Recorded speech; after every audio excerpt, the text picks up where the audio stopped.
Oh, I forgot Mozambique. Do you have Mozambique?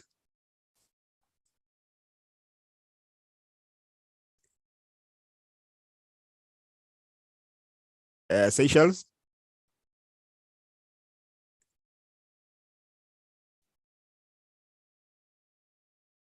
I saw South Africa is here. South Africa present. Thank you very much. Tanzania?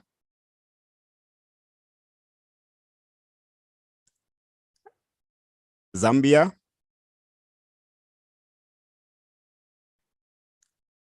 Zimbabwe? Good morning, everyone. Yes, Zimbabwe is present. Thank you. Thank you very much, Zimbabwe.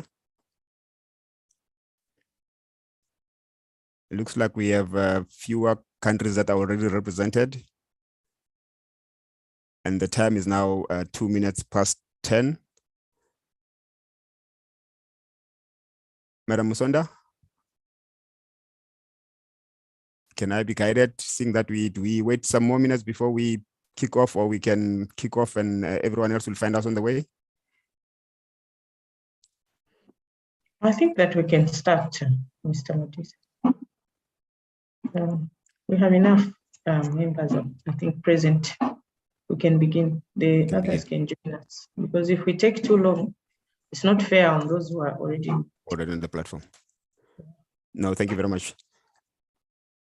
Good morning once again, honorable members and distinguished guests who are participating in the session today. The meeting today is a consultation meeting on the SADC model law on public financial management. The consultation today is with different members of the revenue services in the SADC region. We are going to conduct the session today in various on the three SADC PF languages, which is your English, French, and Portuguese. If you have not done so already, could you kindly go to the bottom of your screen? There's an interpretation icon there. Choose the language of your choice between English, Portuguese, and French. Those are the languages that we're going to use to conduct the session today. Honorable members are please kindly requested to most of the time keep their videos on, especially when you take onto the platform, because the sessions today are going to be broadcast live on various social media platforms and will be also recorded for later broadcast on channel 408. We request honorable members to please ensure that their videos are properly framed. By properly framed, I mean that you have to make sure that there's space around you and there's also space above your head so that we can see you. Don't lean too close into the microphone, into the screen like that. It sort of makes it difficult for you, for people to be who are watching to view you. So ensure that there's enough space on both sides of your thing, of your face, to ensure that we've got space to include the various channel logos that go on these areas of the site and the various messaging that goes there. And also ensure that there's enough space for you on this part, so that your name on the channel is going to be appearing here. Now, if you are leaning too close, it means that your name is going to be on your face somewhere. So we request that you move your camera a little bit forward, either like this or push the screen back, but just make sure that there's enough space for your head and shoulders to appear on the screen to make it proper for television and broadcasting. Please be reminded that because we are broadcasting live on social media, which is YouTube, Twitter, and Facebook, it means that these videos are going to be having a longer shelf life on social media, and they'll be accessible for years and years to come. You'll be using them as a reference point of your participation in this session. Without wasting any time, I'm now going to hand over to our facilitator for today. The facilitator is Ms. Caroline Kwamboka, who is an international development and policy and advocacy expert. In the last 20 years, she has lent her expertise to position and promote policy and funding that advance development in Africa. Her vocation has enabled her to work closely with duty bearers in over 40 countries in sub-Saharan Africa, across Europe and parts of Asia. Ms. Kwamboka is a trustee and founding director of African Renaissance, a charitable trust that works to advance gender justice and health equity across Africa. She holds a Master's of Arts degree in Political Science and International Relations and a Bachelor of Arts degree in Anthropology. Ms. Kwamboka is also a member of the technical working group convened by the SADC Parliamentary Forum to provide technical support and backstopping for the process of developing this SADC model law that we're dealing with. Madam Kwamboka, over to you, ma'am. Thank you very much.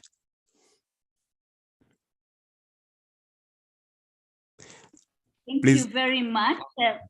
Yes, thank you very much. My sincere appreciation. It gives me a great pleasure and honor to be your facilitator this morning.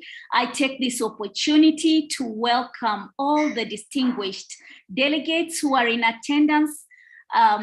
We have today among us the revenue authorities of all the SADC, representing the SADC member states. And as we kick off this discussion, I take it that we have confirmed who is in the room. And with your guidance, Madam Claire, allow me to proceed. Really, in addition to extending my very, very warm welcome, request. Sorry, I think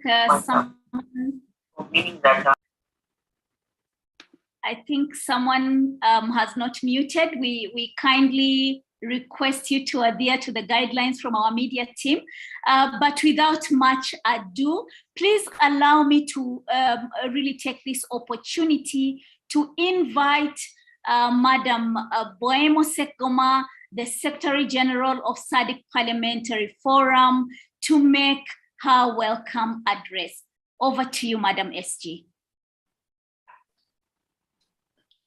Thank you very much, Director of Ceremonies, Ms. Caroline Kwamboka.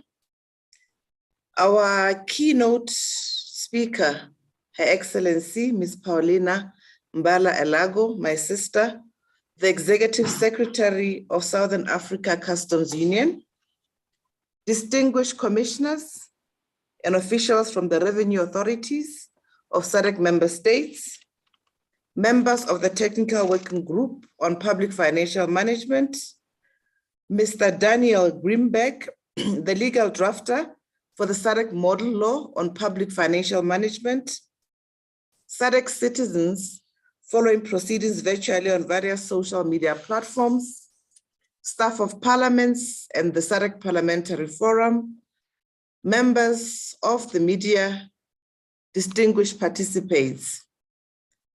It is with immense pleasure that I welcome you all to this event, which is held on the sidelines of the development of the Public Financial Management Model Law. It is not often that we interact with representatives of revenue authorities of SADC member parliaments or member states. Hence, I will say a few words about the SADC Parliamentary Forum before proceeding with the rationale of our engagement today.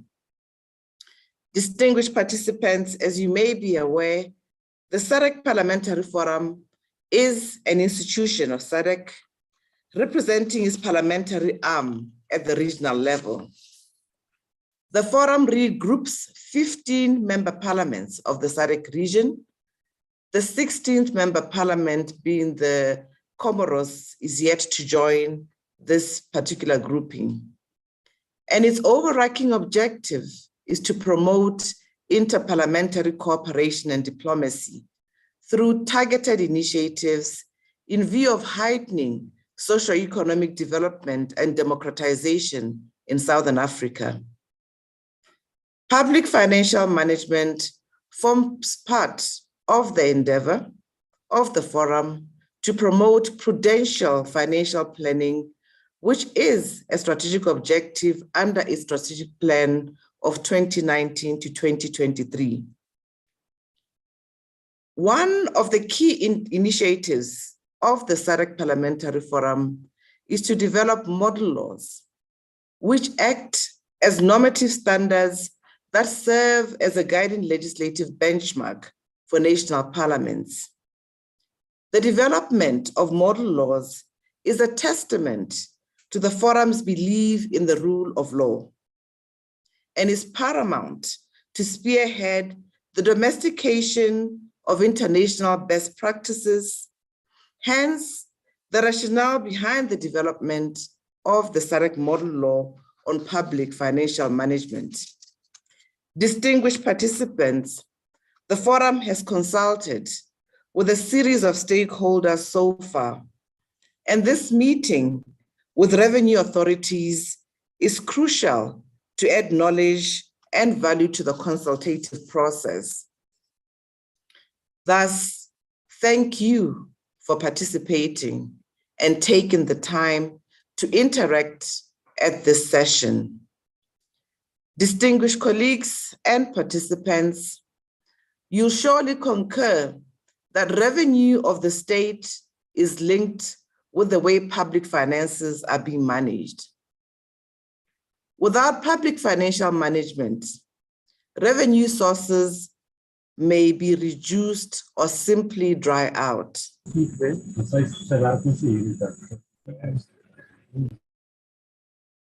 It was thus significant for the forum to consult with representatives of revenue authorities, since you are on the front line of the revenue collection process and act as guardians to states' coffers.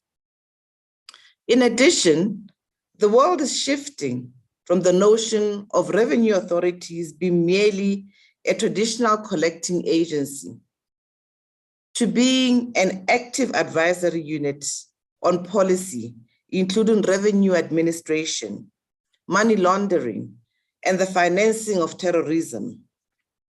Revenue authorities thus have a huge portfolio of tasks, which have inroads and linkages with the public financial management framework of the state.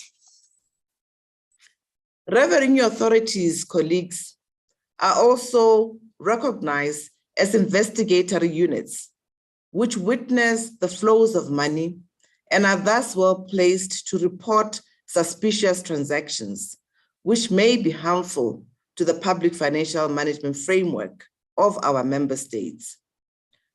Through your reporting lines, you also advise the Ministries of Finance and Economic Development, which formulate policies on public financial management from the executive perspective. Today, dear colleagues, you are thus considered as an essential part of the public financial management framework, and your views on the model law will be highly valued and regarded.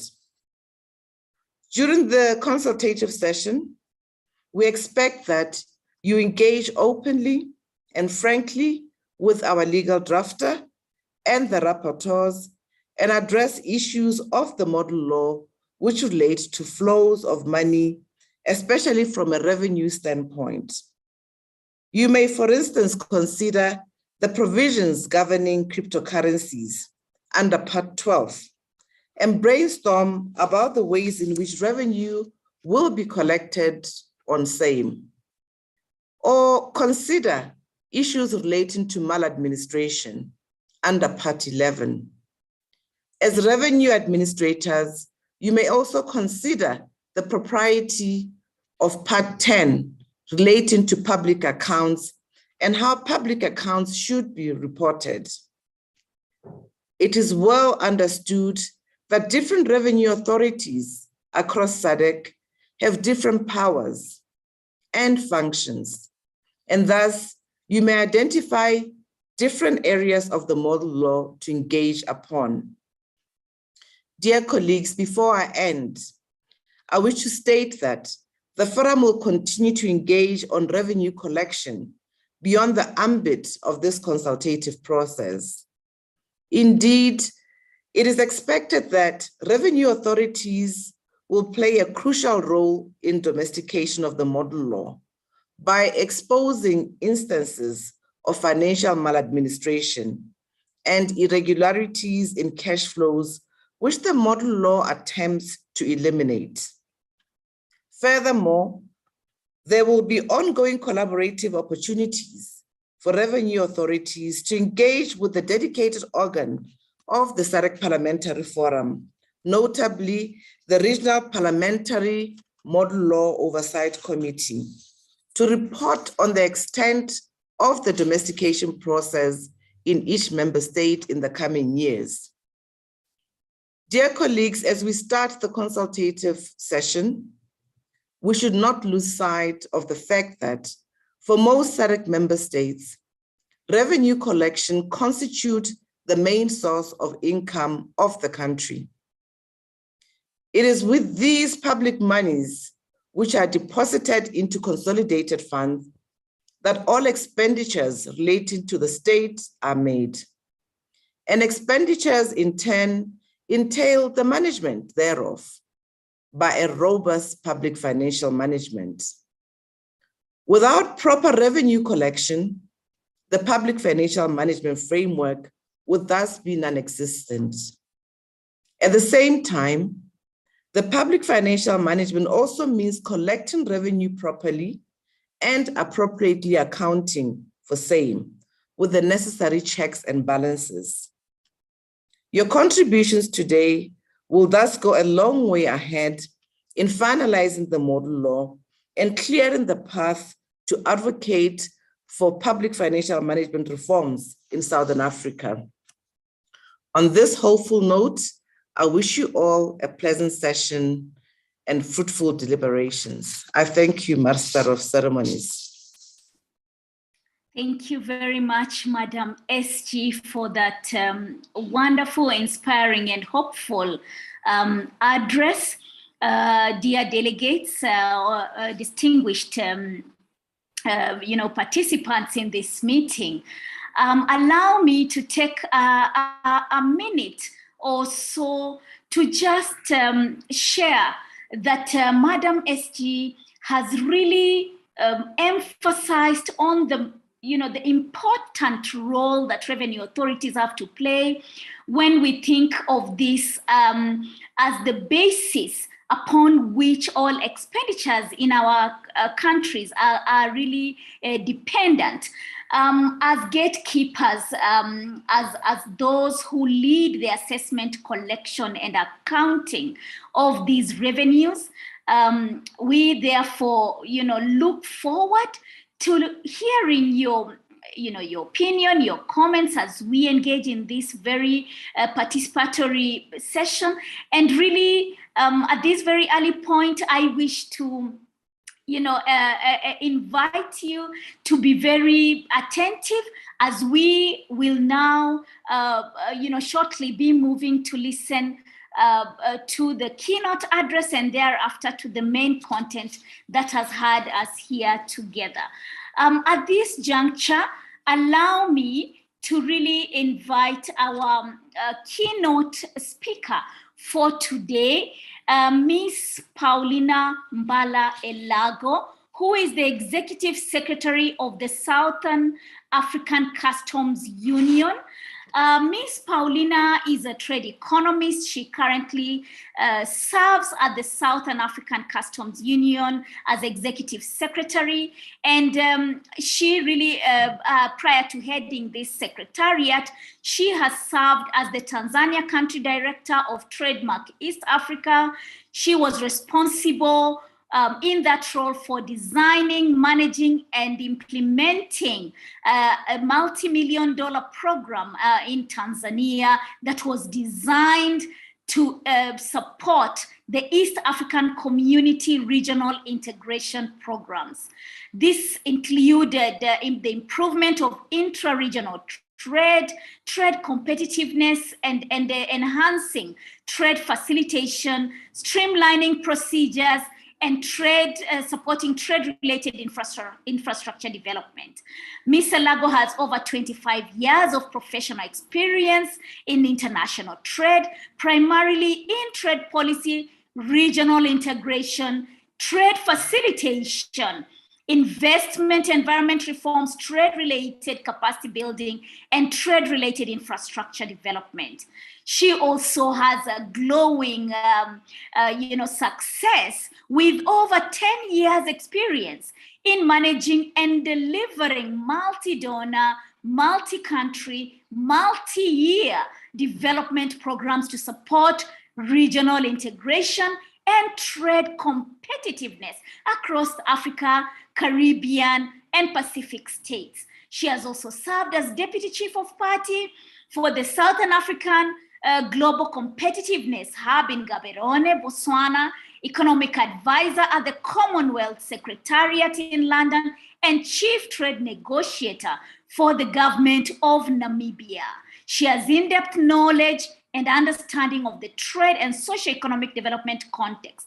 Pardon me, it's with such a wonderful profile, I couldn't resist but just share with you, the kind of inspiration that our chief guest brings to this forum this morning. And I then pause there and invite Ms. Paulina Mbala to deliver the keynote address for this session. Over to you, Ms. Paulina. Thank you so much, Madam Moderator. Let me start by acknowledging my sister, Her Excellency Boema Sekoma, the Secretary General of the SADC Parliamentary Forum, distinguished commissioners, representatives of various revenue authorities from SADC member states, members of the Technical Working Group of the model PFM model law represented here this morning, Mr. Daniel Greenberg, the legal drafter of the SADC model law on PFM, Ms. Caroline Kwamboka, the meeting facilitator and an accomplished international development policy and advocacy expert, representatives of the media organization, distinguished participants, citizens of SADC, ladies and gentlemen. Good morning, Molweni, Dumelang, Sanibonani, bon dia, bonjour, Mararapo, Mapenduka. I hope I've covered everybody in expressing and extending my warm greetings this morning. Allow me on behalf of SACU Secretariat and indeed on my own behalf to express my sincere appreciation for the invitation and opportunity to speak at this consultative meeting with representatives of revenue authorities of SADC member states on the SADC model law on public financial management. At the onset, I wish to thank my sister, Her Excellency Madam Sekoma, the Secretary General of the SADC Parliamentary Forum, for inviting me to deliver this keynote address during this important engagement today. As most of you may be aware, the Southern African Customs Union was established in 1910. It consists of 5 member states, namely Botswana, Eswatini, Lesotho, Namibia, and South Africa, all of whom are also members of SADC. SACU is the oldest custom union in the world, and its aims and purpose is to maintain free movement of goods amongst member states, in addition, of course, to deepening integration and promoting economic development amongst its members. SACU also negotiates as a bloc with third parties. For this reason, it maintains a common external tariff for goods emanating from outside the common customs territory. As a common customs area, we have a keen appreciation on the need for robust legislations, which is agile enough to regulate the movement of goods amongst member states for facilitating cross-border trade. The seamless movement of goods is very important to our economies, both from a trade facilitation and revenue perspective. On the latter, our mandate brings us into engagement with revenue authorities, both within and outside SACU. Further, legislation governing public financial management in member states, as well as in neighboring states, is of primary importance in our operations. Given the foregoing, I must highlight, therefore, the need for effective laws governing trade, including laws in public finance management, since trade and finance have a cause and effect relationship, as I will attempt to show later in my address. Madam Moderator, distinguished delegates, Madam Secretary General, I believe I speak for most of us when I say that good public financial management systems are important for good governance, macroeconomic stability, effective use of available resources, and poverty reduction in any country. It goes without saying that effective public financial management ensures that the scarce resources have maximum or optimal impact and are deployed where they are needed most through prudential financial planning, as you indicated in your address, Madam SG. This can help achieve government social development objectives and set the stage for robust service delivery. Countries with strong, transparent, and accountable PFM systems tend to deliver services more effectively and fairly. Notably, strong PFM systems can also help prevent corruption, fraud, and foster aid effectiveness, and critical for us at SACU, help facilitate trade amongst countries. In addition, a strong PFM system improves voluntary compliance to customs and revenue laws, thus improve revenue collections.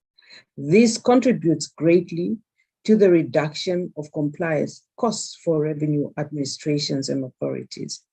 Distinguished delegates, according to experience, the key drivers of effective PFM includes an understanding of the importance of a robust budget planning process, balanced budget allocation, working with existing national systems, and adopting the right budgeting approach.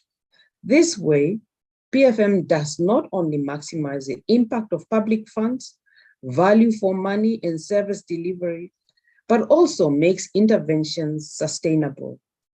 Undertaking this approach can help produce a strong PFM system that plays a greater role in supporting and strengthening the management of public finance systems. Distinguished delegates, it is also clear that strong and functional PFM systems will result in an improved investment climate, which in turn attract capital, private capital, nationally, transnationally, and internationally. On the contrary, a weak or non-functional PFM system opens doors for fraud and corruption and other forms of transnational or cross-border organized crime, which is clearly a disincentive for investments. And I believe the ST also highlighted some of this. With reduced investment, the impact of national treasury can be telling. Most states will struggle to mobilize adequate revenue to meet public expenditure and therefore cannot meet the demand of delivery of public services.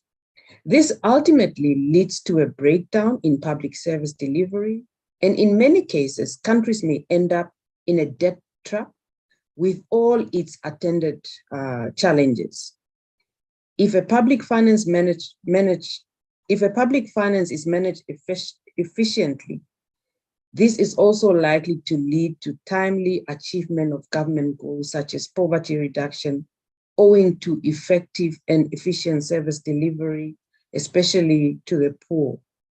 Similarly, a transparent and well-managed system inspires increased trust and confidence in the government from the general public, which in turn helps to attract investment, promote economic stability, and stimulate growth.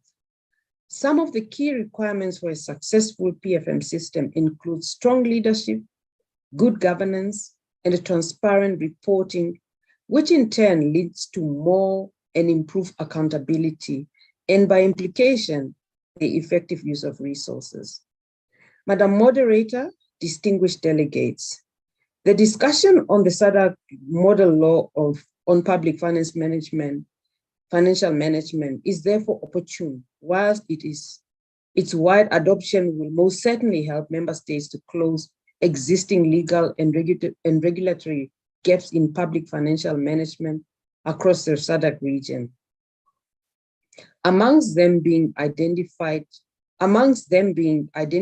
gaps in the areas of effective scrutiny of public accounts by parliament committees to minimize and ensure that there is no mismanagement of public funds for statutory bodies, ensuring sufficient enforcement of power pursuant to the examination of the reports of the Auditor General, clear rules for debt management related targets, performance-based budget with clear key performance indicators in the member states, and a need for respective parliaments to exercise oversight and control over public contracts to ensure long-term sustainability in financial management, amongst others. Madam Moderator, distinguished delegates, let me hasten to add that the inputs of revenue authorities in the formulation of public finance management policy and legislation is pivotal. After all, revenue authorities are among the key implementers of such policies and legislations. In this vein, these authorities bring unique knowledge and extensive expertise to the table.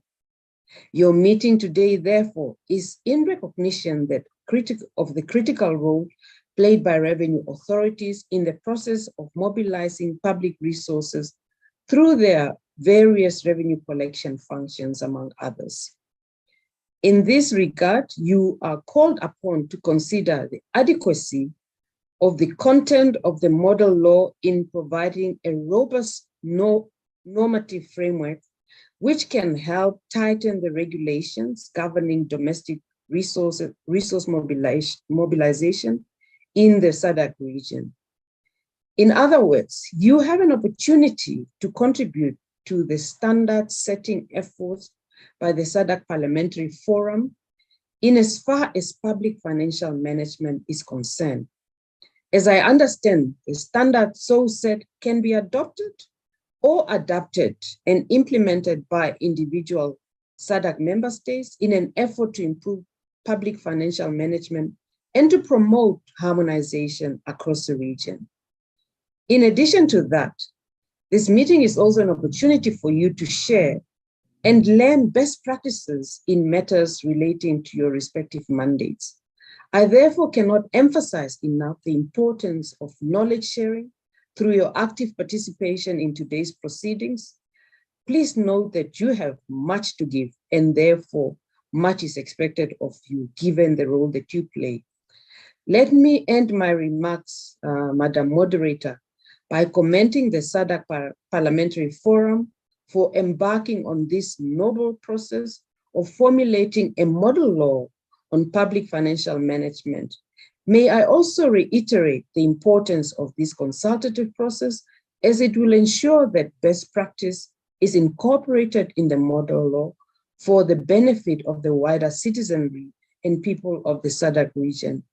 I therefore wish you fruitful deliberation and thank you for your kind attention. And may I also just thank you for the opportunity given to me to deliver this address. Thank you, Madam Moderator. And let me also thank the Secretary General, my dear sister, for this opportunity. I thank you.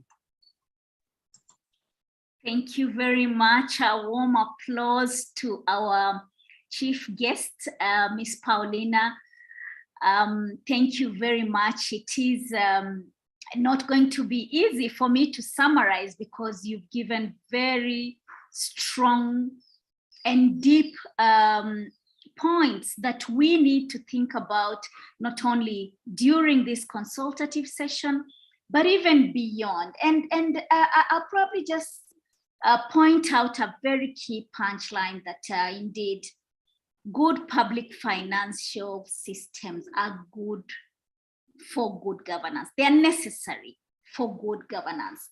And apart from the potential that the model law placed before us has in improving investment planning, I think one of the key things that we are grappling with across the continent is the load of debt And their version of debt crisis, therefore, is a very key issue that can be prevented, or at least we can avert, we can deal and ensure that we have averted the debt burden and trap by really considering this public finance management model law, embracing it, and the contribution therefore from the floor is necessary to make this a reality.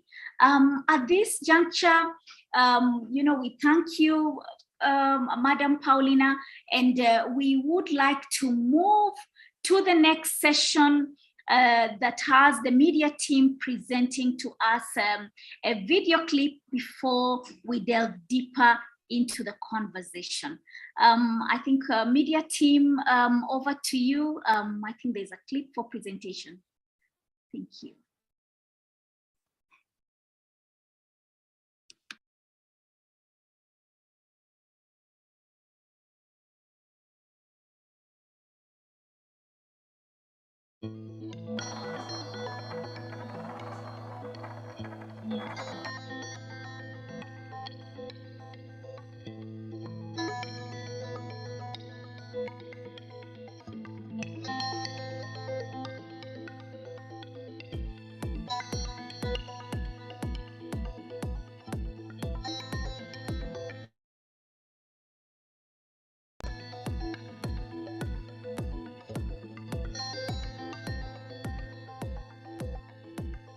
This is not about a campaign against multinationals just blankly. We would like to see clean businesses who come here, pay their taxes when they work with us. The idea of reporting all their profit in a small headquarters where there are only 2 or 3 people working there and overlooking the entire operation, which is 60-70% of it is happening in this continent, we would like that to stop. Curtail abusive transfer pricing, for example, trade misinvoicing, for example. There's a lot of work that remains to be done. We must indeed achieve the objective of stopping the bleeding, of retaining these resources on the continent, which are illicitly flowing out of the continent. These scenes are not so dissimilar to one that happens every day across the African continent. A businessman goes into a bank and makes a transfer of funds to an offshore company. Little questions are asked and millions are funneled out of the country electronically in a matter of minutes to a territory where little or no tax is accrued. This scenario is also surprisingly legal. A senior government minister collaborates with a mineral company executive to stash money and profits earned illegally in a foreign bank. A woman gives $5,000 to a man in the hopes to get her whole family across the border illegally. This is a human trafficker. He deposits the money in an overseas bank where it is cleaned and legitimized. All these are examples of illicit financial flows, or IFFs. Money leaving the continent, being funneled into international, global, already developed capitals and depriving African national economies of vital liquidity and resources. The campaign to stem IFFs, or previously termed capital flight, is by no means a new phenomenon and has recently received a boost by the revelation of the Panama Papers, an unprecedented leak of over 11 million files detailing wealthy individuals and numerous multinationals exploiting secretive offshore tax regimes has elevated the issues of illicit flows to the forefront of the global agenda and media scrutiny. The establishment of the high-level panel represented a watershed and new strategy to combat the illicit flows. All started on a Sunday in Malawi. We were preparing for the opening of the African Ministers of Finance, Planning and Economic Development Conference in 2010. The room was full. We were really surprised with the response. And those who attended, they said, no, this has to go to the ministerial proper the following day. And we had a 2 hours discussion on it. And African Ministers of Finance, in their wisdom, they said, no, this is a development issue that is too important for the continent. We cannot allow this continent, the poor part of the world, to subsidize the rich part. I sometimes refer to it as being like a hydra with many heads. And a strange hydra, when you cut some heads, by the time you get to the seventh head, the first one has regrown. It's so dynamic, it keeps on changing shape and form. So we have to be resolved to the fact that we will always be chasing, finding out new ways of illicit financial flow and trying to deal with them. That's the first thing. GFI analyzes illicit financial flows, not only out of Africa, but out of other parts of the world as well. We did a study of illicit money going out of Africa. We were asked by UNECA to come and discuss it. We did so. This is going back 5 or 6 years now. UNECA was frankly fascinated with our analysis that the commercial component of illicit financial flows is bigger than the corrupt component of illicit financial flows. Because, quite honestly, the media had been for years enjoying its criticism of Africa for the amount of corrupt money that is going out. So we came along and said, yes, corruption's a problem, but the biggest part of this is commercial. According to GFI, these are the 3 clear definitions of IFF as seen before earlier: corruption, criminal, and the commercial aspect. The estimated 50 to 80 billion US dollars that the African continent loses annually in illicit flows is about double that what the continent receives in ODA, or official development assistance.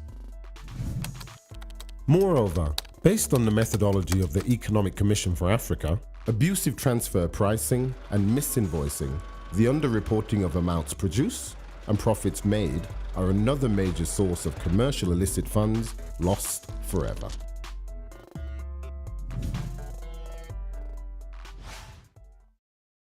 When we then presented our report to the African heads of state and government, they adopted the report in full, adopted the recommendations that we had made, and then decided as African heads of state and government to follow up on the implementation of what had been the recommendations, which had then been adopted as decisions of the AU summit. There has been a confluence of forces that have really given this a boost. And also, as you know very well, the birth of this was looking for how the continent can finance itself. And one of the immediate low-hanging fruits was the issue of illicit financial flows out of Africa. So I think it's firstly therefore leadership, secondly circumstance, and thirdly the strategy brought to this by the ECA. So it's been an exciting work, and the whole purpose is to promote African development. And how do you promote it? There has to be resources. It's resource mobilization. And in that regard, what are the obstacles to resource mobilization?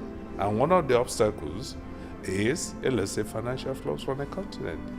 There is really nowhere else on the continent where there is a plug-in for policy and legislative shifts that we need to make on the continent to defend our outflows, other than currently the high-level panel. And they're doing a tremendous job because they've gone from beyond the report and letting it gather dust in somebody's office, but also looking at the systemic work that needs to be done, work with regards to policy and policy shifts, both at the Ministry of Finance level, as well as bringing in civil society and regional organizations to make the necessary policy shifts that we require.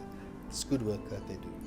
Even before the Panama Papers, they have managed to elevate the issue of international financial flows, at least, or illicit financial flows from Africa at least, into an international issue. It's a global challenge also. So they anticipated the Panama Papers. Perhaps they'll be similar in future, but already the work of the panel has already put this into the fore, has already elevated this into a global issue, a global challenge, something requiring global action.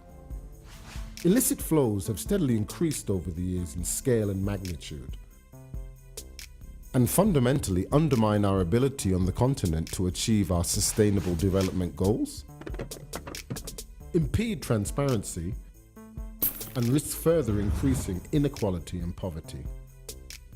The campaign to stem IFFs is now galvanized under a wider context, incorporating an array of actors from civil society, tax and governance advocates, and government and parliamentarians.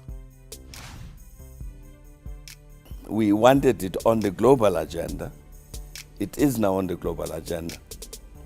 So there are many people who are part of this campaign to stop the continent bleeding of these resources. So it's governments, it's civil society, it's business, it's everybody. Our role we see as bringing the interests of citizens on the table to ensure that the design of policies that will ultimately curtail illicit financial flows and ensure domestic resource mobilization are policies that are not also at the same time leading to increased inequality and having a situation where it's already the poor that are already carrying the burden that are going to suffer out of that. And for that to happen, you need to have civil society organizations in the room to create that critical mass of actors to be able to again, demand that the politicians and the governments actually fulfill their commitments, honor their commitments in terms of what they said they are planning to do to curb illicit financial flows. Firstly, do you even know that there's IFFs? And if you do, what does that mean to you as a political party? In election campaigns, in parties that are in parliament, because we just say MPs, some come from ruling parties, some from opposition. Those that are in ruling parties, how are you influencing your own ruling party in terms of IFF? But more so, because parliamentarians get a budget for constituencies, are you taking this as an issue at constituency level, where you are saying in terms of mobilization, how do I take this message and explain it to an ordinary African? I mean, Panama Papers came. For Africa, we say they came, they are gone. For most African communities, it has meant nothing. People don't even know what that is. So we are saying at APNIFT, it is your role as an MP to take this message to that lower level, because these are the people that vote and keep governments afloat. If they're not empowered to know what is going on, they are never going to hold governments accountable. Accountability is also in need of another key building block to fight illicit flows: capacity. Capacity building of appropriate institutions across the continent is key to improving skills and enforcing financial retention. We begin to see that capacity challenges or the lack of capacity is a critical issue for combating illicit financial flows and stopping the bleeding. In particular, one area where African countries have big problem is actually implementing the legislations and the laws that they have for money laundering and for corruption and for all kinds of activities, illegal outflow of funds. And so we're working very hard to strengthen these institutions so that they can become more effective in dealing with these issues, and they become better coordinated in terms of what they do.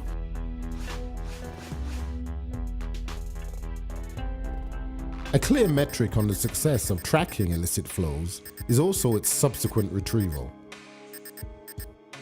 Headway has now been made in a number of countries, generating repatriation of funds and the curtailment of aggressive tax avoidance regimes.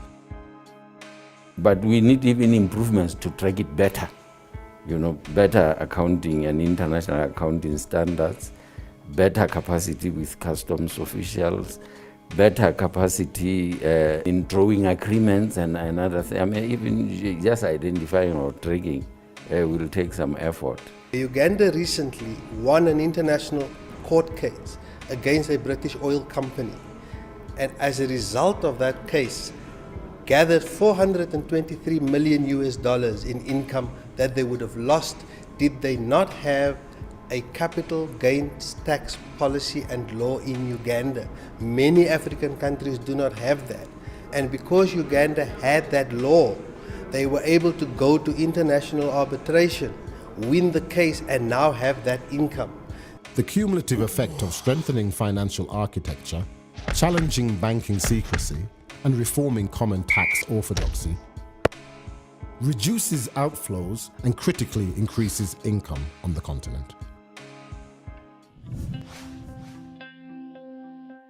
As the fight to stem illicit flows continues, the policy and legislative shifts being implemented by the panel will inevitably need to adapt to future innovative and more clandestine methods of outflows, preempting a drive to shift not only the legal structures, but also an overall moral offensive on IFFs and their consequences. You know for a fact that basically everybody in the world is going to disapprove. It might be legal, but if it's immoral, and people understand what that immorality means in practical terms. But secondly, I think there's much greater commitment among governments throughout the world that where legislation doesn't exist, it must be passed. Where it exists, it must be enforced. That you need all of these agreements and benchmarks, standards and all that to ensure that you have both you can have moral motivation, please act correctly, but you must also have the law on your side to say those who don't act correctly, then the law can act against them. So that you see even the definition of what's illicit in terms of the law, as people understand the loopholes and so on, and the impact, the negative impact of these illicit flows in terms of the quality of the lives of many, many people.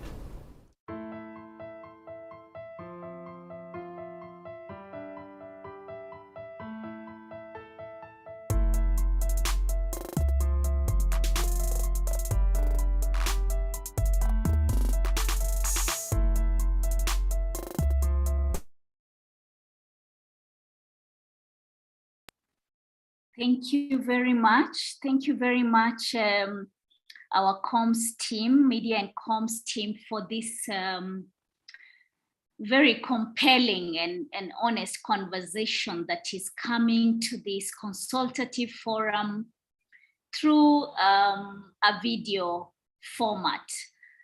And as we absorb the truths that have been shared using that medium, I would like to take this very auspicious opportunity to welcome Mr. Daniel Greenberg, the legal drafter of the public finance, the PFM model law for the SADC countries. And you can see from the video that there is a problem, not only in the SADC, sub-region, but in the entire continent. And what the legal drafter presents is food for thought as we are seeking solutions to help guide the policy making in the sub-region that can help really address these and other issues that keep bleeding our continent. Daniel Greenberg is a barrister specializing in legislation and legislative process. He serves as counsel for the Domestic Legislation House of Commons, also serves as a general editor for Westlaw UK, Thomson Reuters. And he brings to this process over 30 years of experience in legislative drafting and machinery of government. Mr. Daniel Greenberg has been walking this journey from the very start when the drafting began last year. And in this role, he has shared his extensive experience that has covered so many governments and parliaments in the UK, Albania, Wales, Falkland, just to name a few. He's also had experiences in Africa, in Nigeria, and in other parts of our continent. And as we welcome him to take the floor, allow me to really emphasize that his expertise, that includes being an associate research fellow at the Institute of Advanced Legal Studies, fellow of the Bingham Institute for the Rule of Law, instructor on the post-baccalaureate program, diploma program in legislative drafting, among other well-decorated achievements, is really something that we can be thankful for, because together with the panel of, the advisory panel on the SADC model law, Daniel has managed to put this together. And even before this meeting, in other meetings over the past few weeks, has been very engaged in disseminating what is contained in the PFM model law. So this morning, I would like to hand over to Daniel. And before, as I do that, I wish to encourage Daniel to really empty his bag. I think today we have, the participants and the distinguished delegates in this meeting will really enjoy from, listening to you. And even though, time is always a consideration, my encouragement is that you just dig deep, take a deep dive to enable the interaction be as fruitful as we intend it to be. Over to you, Daniel. A very warm welcome. Distinguished facilitator, thank you very much for your introduction. Distinguished facilitator, esteemed and distinguished Secretary General, distinguished keynote speaker, esteemed delegates, colleagues all, and I, with the permission of the facilitator, extend a particular welcome to those citizens who are joining through social media and other methods, and your involvement in this process is particularly welcome to us all. As professionals, we require the support, engagement, and ownership, ultimately, of the citizenry of the SADC jurisdictions. I will make two background comments, and then I will share my screen and take you through some key features of the model law that is before us today. My first background observation is this. Legislative drafting is always striking a balance between conflicting and competing desiderata. And this model law is no different in that respect from any other. And I would like to engage the understanding of esteemed distinguished delegates by exposing to you the balances that this draft is having to try to make. First, between simplicity and certainty. This does have to be a relatively simple law that everybody is able to understand in respect of its fundamental principles and its main provisions.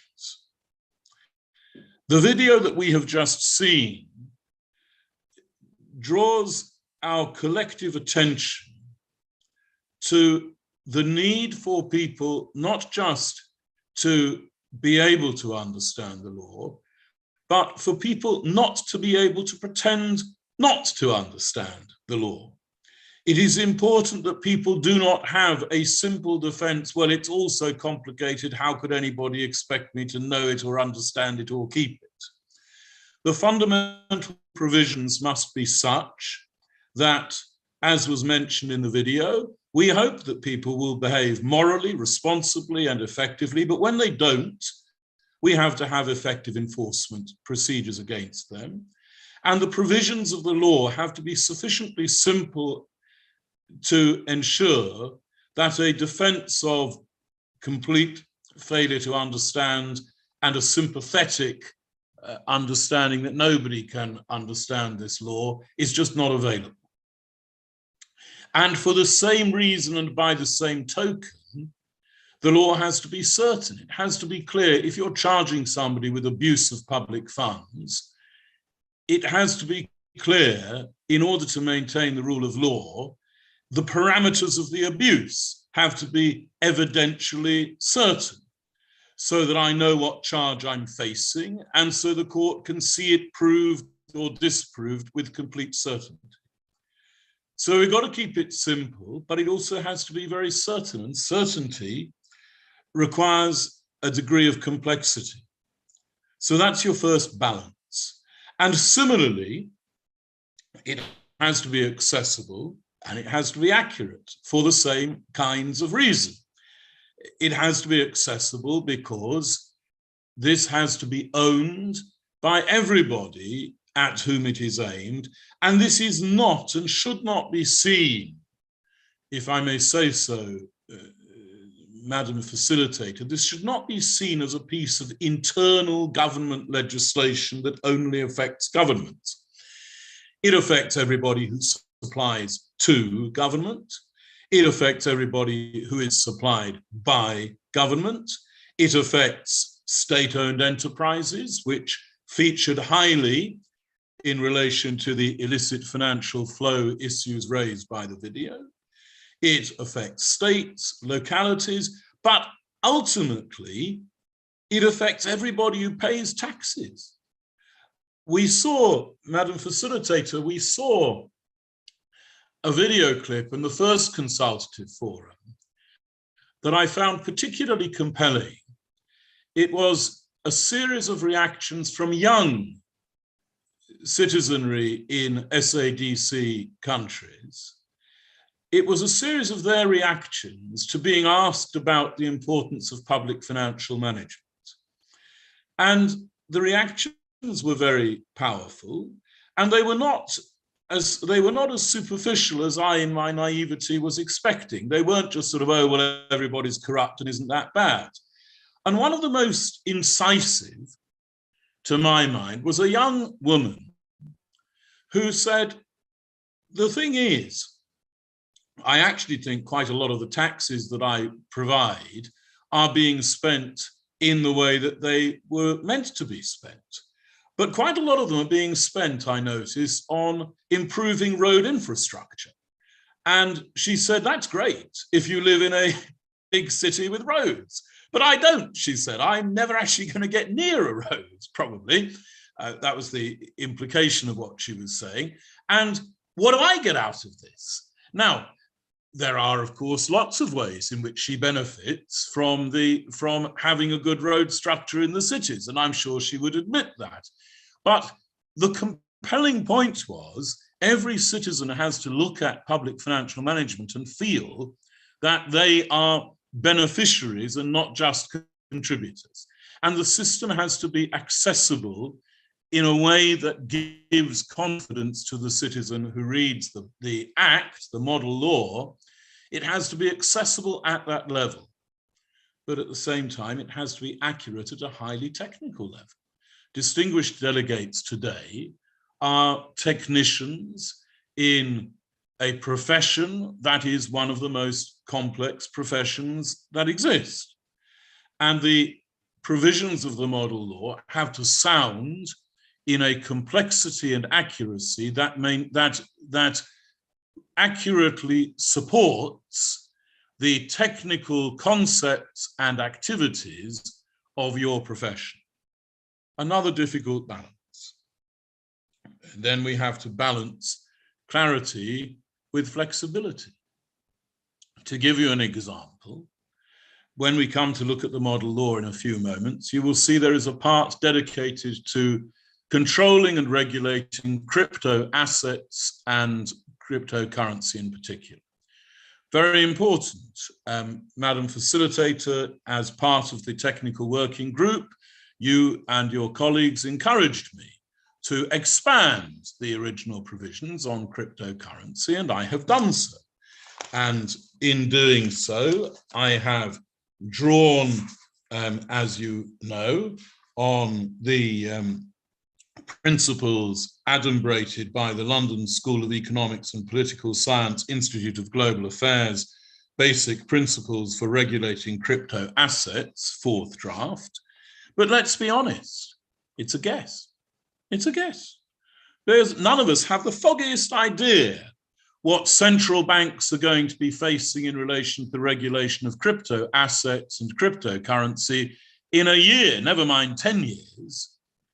It's one of the most fast developing social and financial issues of today.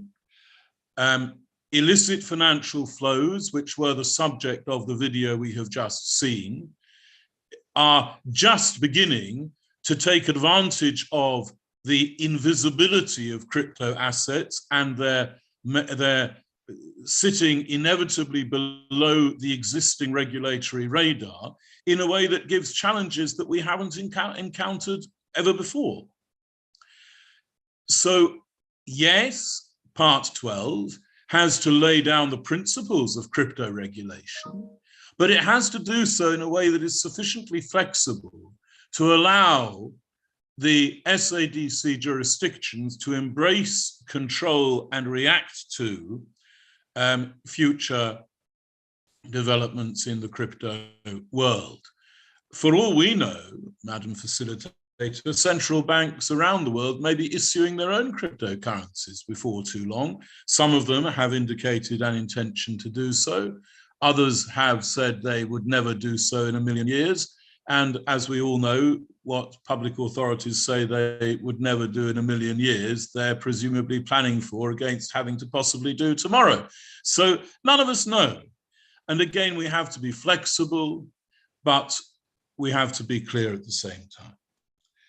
And finally, we have to be balancing a principled approach that engages morality, as was discussed towards the end of the video clip, but also leads to clear and effective enforcement. So we are, Madam Secretary General in her address this morning drew attention to misuse and mismanagement of public funds and the need, the particular engagement of delegates today in those issues. And we do need to have a new series of offences, overarching offences that delegates will see when we come to that part of the draft. But again, they have to be based on a broad principle that people understand and accept. Otherwise, by creating new offences, we simply create new avoidance opportunities and appetites. So that is my first background point. My second is this. And again, Madam Secretary General alluded to it in her comments, as I think did you, Madam Facilitator, in your opening remarks.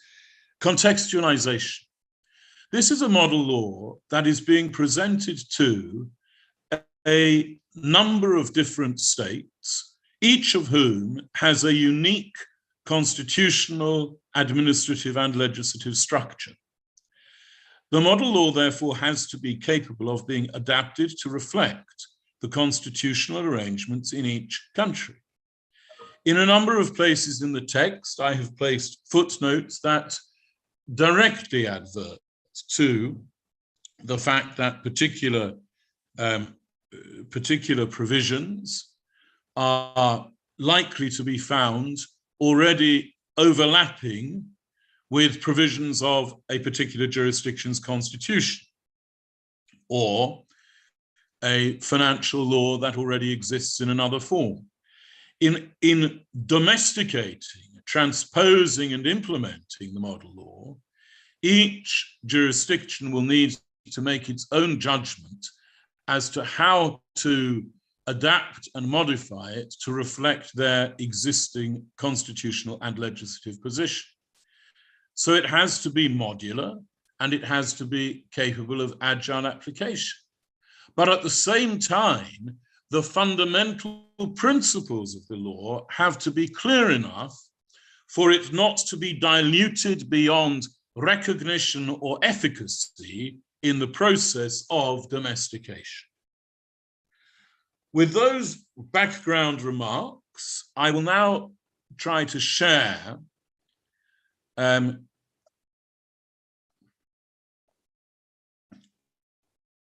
the model law on my screen.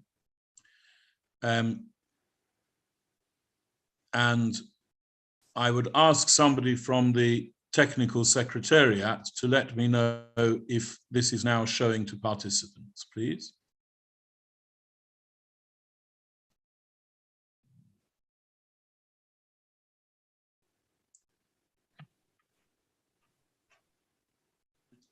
Could somebody confirm whether my screen is now sharing to participants? Yes, Mr. Greenberg, we can see it now.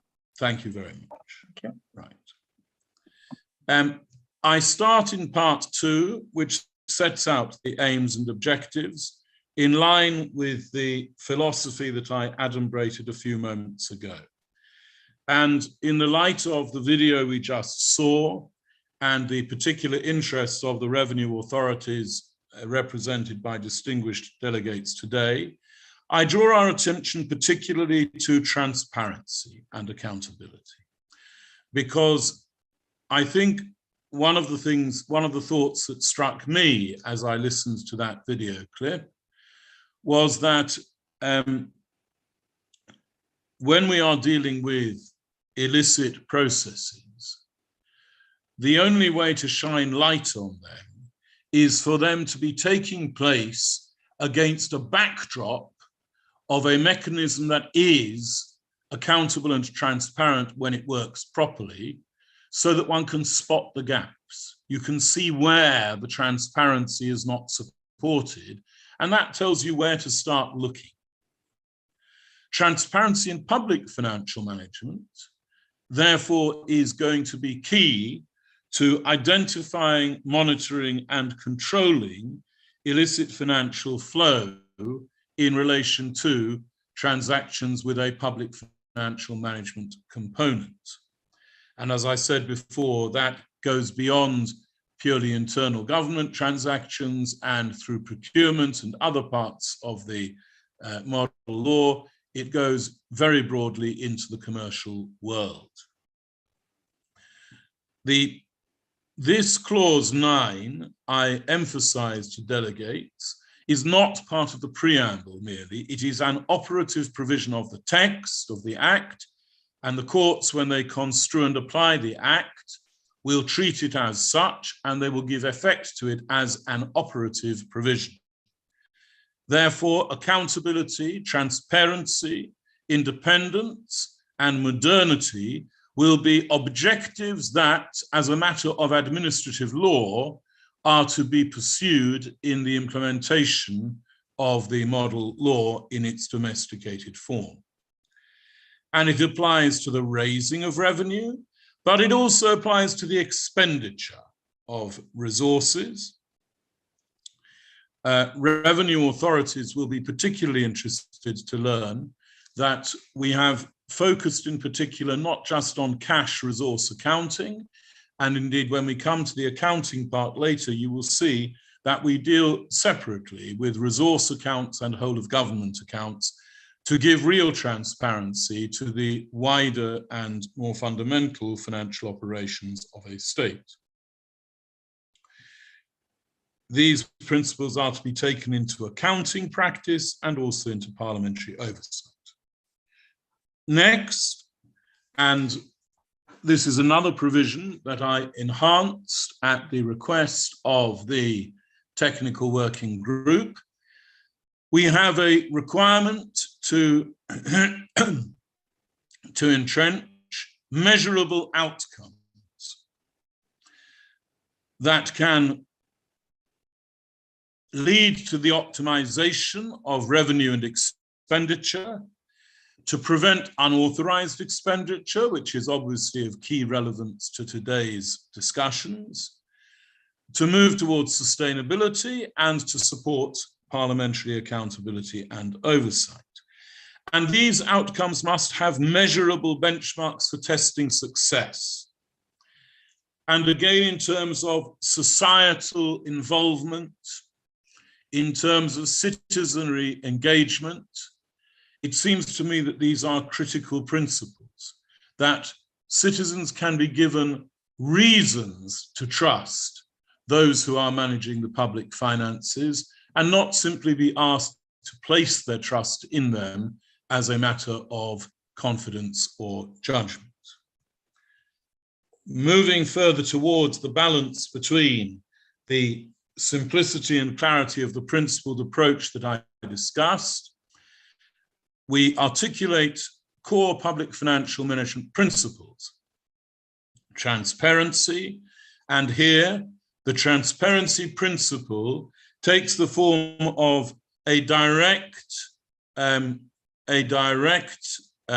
right for the public to accentuate the fact that this is a bill about the rights and property of citizens, the public. The accountability and participation principle, again, meaningful opportunities for public engagement in budget and other aspects of public financial management principles in accordance with the principles of a participatory democracy. Oversight principle and responsibility principle, and revenue authorities represented by distinguished delegates today will recognize the responsibility principle as going to the heart of the values that they bring to their professional involvement in public financial management. And those values are drawn out one stage further and articulated at a public service level in clause 12. Integrity, independence and impartiality, equity, professionalism, accountability and responsiveness. Values which, if I may dare suggest, are those values which distinguished delegates already embrace, embody, and apply in their daily functions. Clause 13 reflects the need for adaptation in each jurisdiction in the light of the constitutional arrangements to which I referred earlier.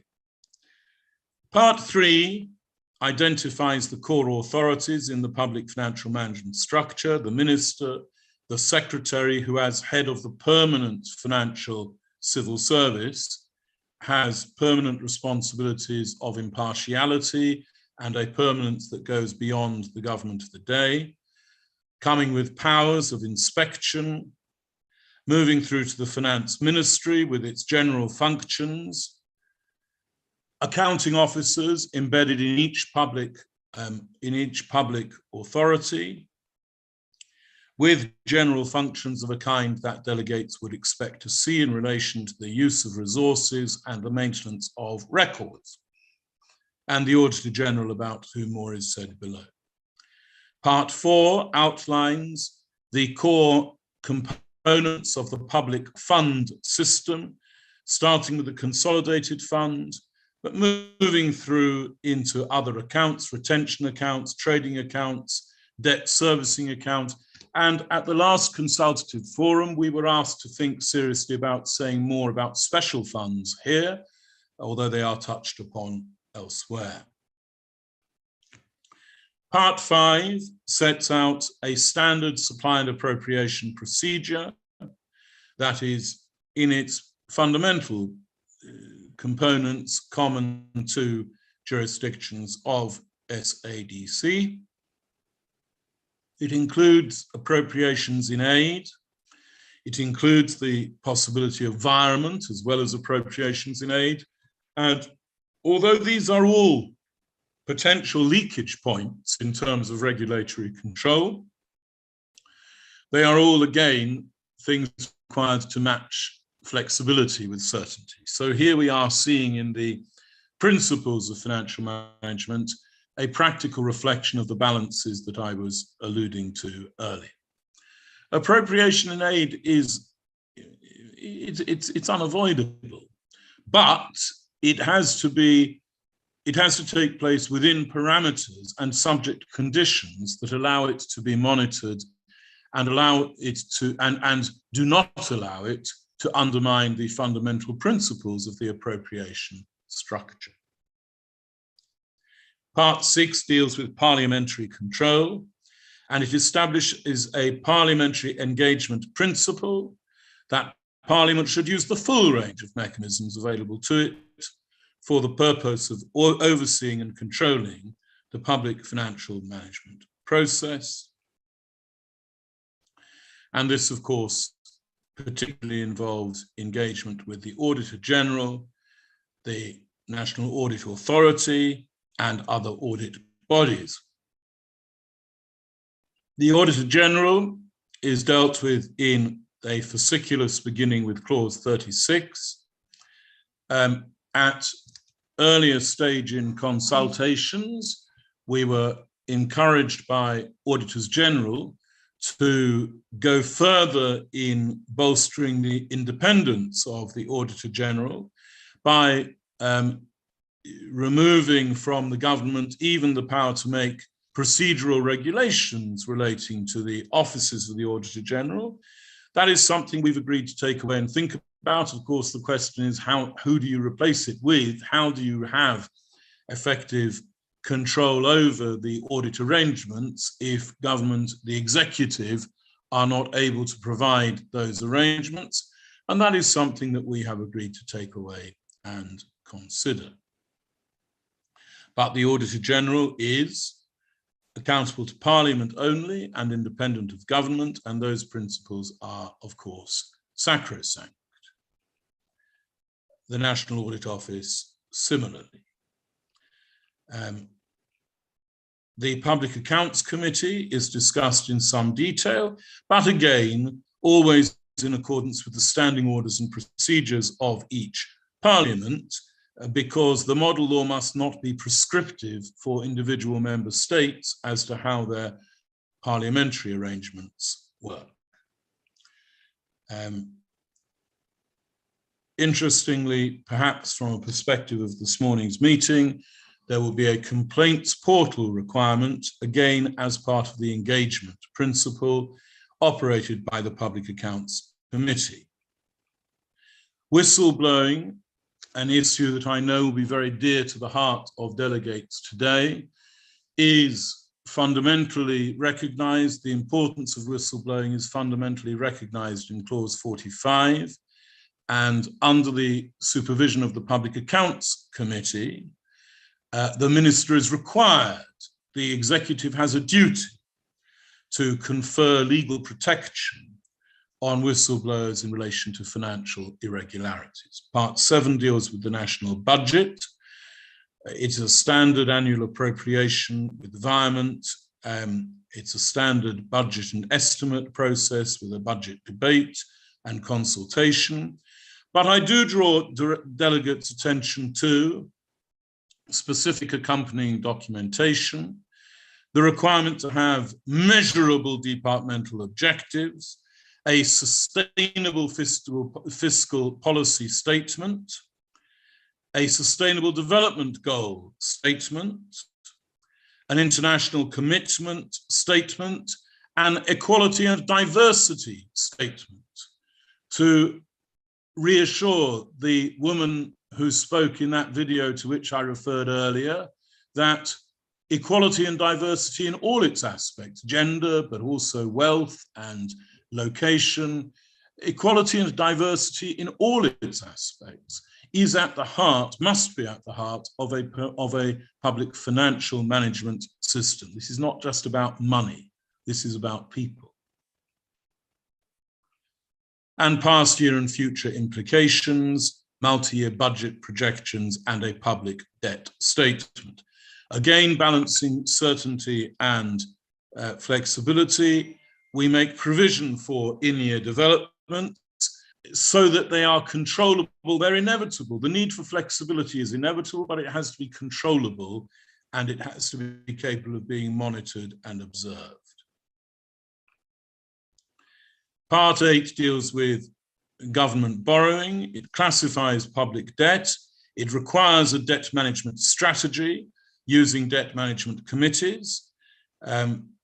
It makes provision about government securities and borrowing and other borrowing, including on lending and guarantees and indemnities, all of which are part of important flexibility of resource management.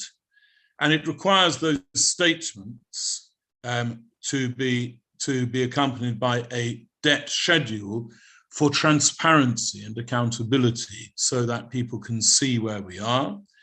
And then it does have a debt ceiling, which, if breached, triggers additional accountability and transparency requirements, including excess reports and continuing special scrutiny.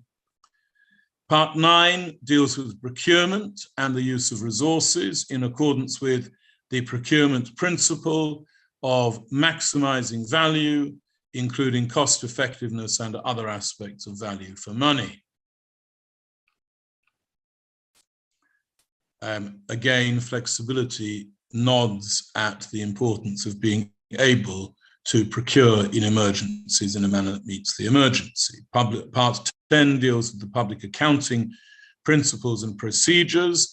And as I mentioned before, we are introducing as a base standard an understanding of the importance of resource accounting and not merely cash accounting. And the Auditor General scrutinizes that and the whole of government accounts that are prepared in accordance with Clause 102. Provision is made for other accounts. Part 11, as I mentioned before, introduces new concepts of misconduct, misuse, and maladministration, a new offence of financial misconduct, a new offence of misuse of public funds, and a new provision about maladministration being reported by the Auditor General or the Public Accounts Committee or certain investigations and inquiries, and being able to lead to disqualifications from specified public offices. There will also be regulations made under the model law dealing with the recovery of public funds in respect of which there has been misuse. Part 12 is the cryptocurrency outline that I mentioned with its principle-based concepts of classification, protection, technology, and constancy. And there is particular reference to the importance of documenting separately crypto assets when dealing with public debt and dependency. And there's a requirement to have a strategy. Okay, we don't know where we're going, but we can have a strategy and publish a strategy that maps developments in the real world. State governments, local authorities, and state-owned enterprises will be subject to the model law, but with modifications as necessary. Finally, the final provisions include a power to make supplementary regulations for flexibility and adaptability, a power to issue guidance, both subject to parliamentary oversight and scrutiny, and parliamentary scrutiny being provided for expressly. With 1 minute to go, Madam Facilitator, I have achieved what I hope will be an adumbration of the principal features of the model law, in respect of which I now warmly invite questions and observations. Thank you very much, Mr. Greenberg, for taking us through a warm applause and recognition from Madam SG. Thank you very much for, first presenting really back to very strong background points that have informed this development, and taking us further through all the sections of the PFM model law and explaining, the issues that have inspired the provisions, drafting, and even reviews based on continued consultations that you have been participating in and continue to participate. At this juncture, I do not want to take any more minutes from the audience, and I would hereby wish to open the floor for input, for comments, observations, and questions that may be coming from the floor from our distinguished participants this morning. So the floor is open. The floor is open. Feel free to use your reactor. You can simply go to your reaction icon at the bottom of your Zoom and raise your hand. And with that, we'll be able to see you and give you an opportunity to intervene.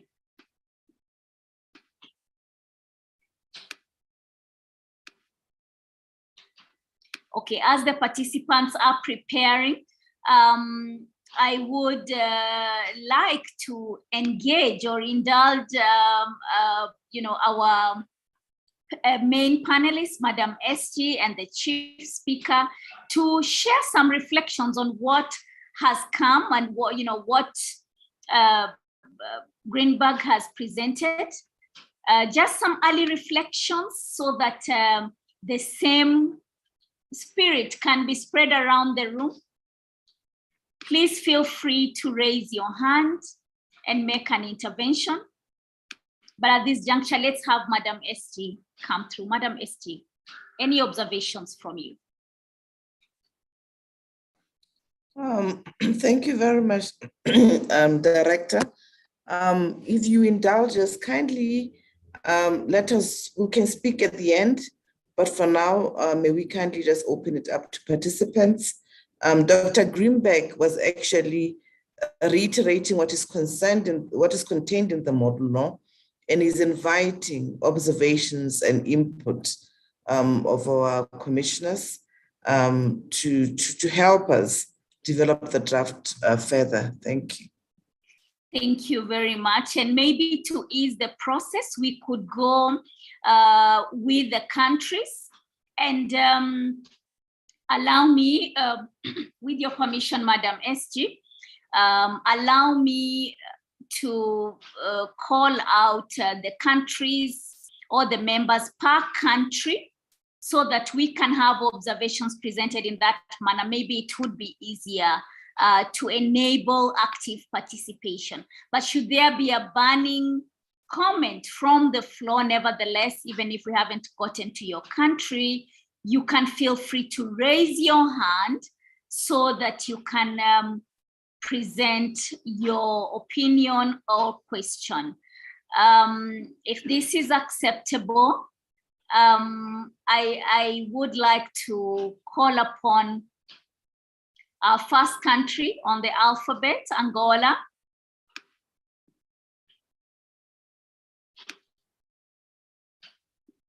If we have the Angola delegates in the room.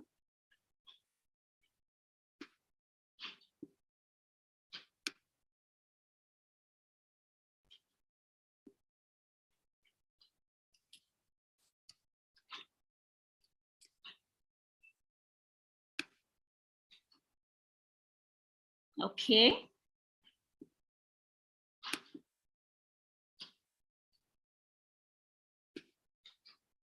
Any comments from the representatives from Angola? The floor is yours. If there's any comments, any observations.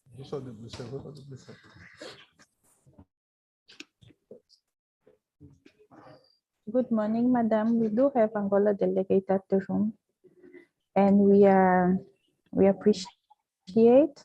So we do still have to listen, and then if we have anything to say, we will do ask so. Thank you. Thank you. Thank you very much, Ismenia from Angola.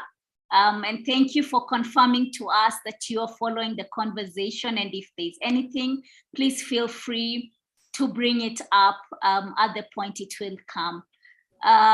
Can we hear from Botswana, representatives of Botswana?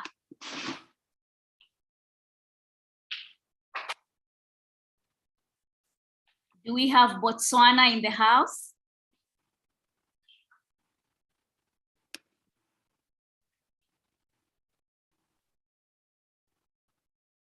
Botswana representative, the floor is yours. Good morning, Madam Facilitator. Protocol observed. Thank you very much for the presentations and the model legislation. It was very informative, as well as the documents that we received. The comment that I wanted to make was to find out whether there are any other treaties with some of the obligations that have been elaborated in the model law that we are to look at, so that we are seeing which treaties we are domesticating. The reason I'm asking is that from the concept note that we received, I noted that some of the issues here are covered under the Sustainable Development Goals, the Maputo Protocol, for example. And I wanted to find out, are there any other treaties? For example, if we were to look at for procurement, we have treaties, the United Nations Convention Against Corruption, which we have to domesticate, and our procurement laws are in line with the treaty obligations that we have signed up to. So I wanted to find out if for the public finance management model law, there are any other treaties that we need to take into consideration as we will be looking at this model legislation for purposes of domesticating. Thank you, Madam Facilitator. Thank you very much, Lynette. Thank you very much, Lynette. That's a very important question. If there are other references in terms of policy framework that we'll be looking at, and we will pack that. I think we can collect a few questions, then bring back to the floor. So I would like to take this opportunity to call upon the Democratic Republic of Congo. DRC representative, la parole est à vous. DRC representative, the floor is yours. Do we have DRC in the house?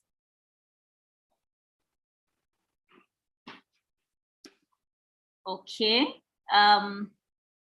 Maybe not, but should there be a representative of DRC, please feel free to intervene when you'll be able to do so.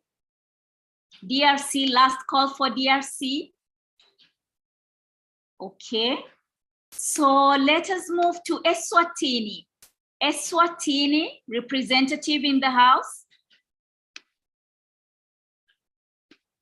Do we have Eswatini in attendance? The floor is yours. Thank you, Madam. My name is Sipesi Shashanza from the Eswatini Revenue Service. All protocol observed. Yeah, I'm noticing from the model law that the penalty provisions are left blank.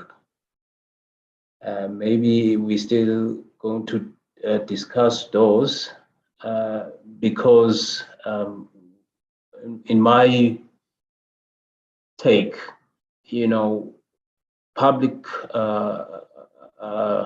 finance committees are quite lacking the powers to impose punitive sanctions towards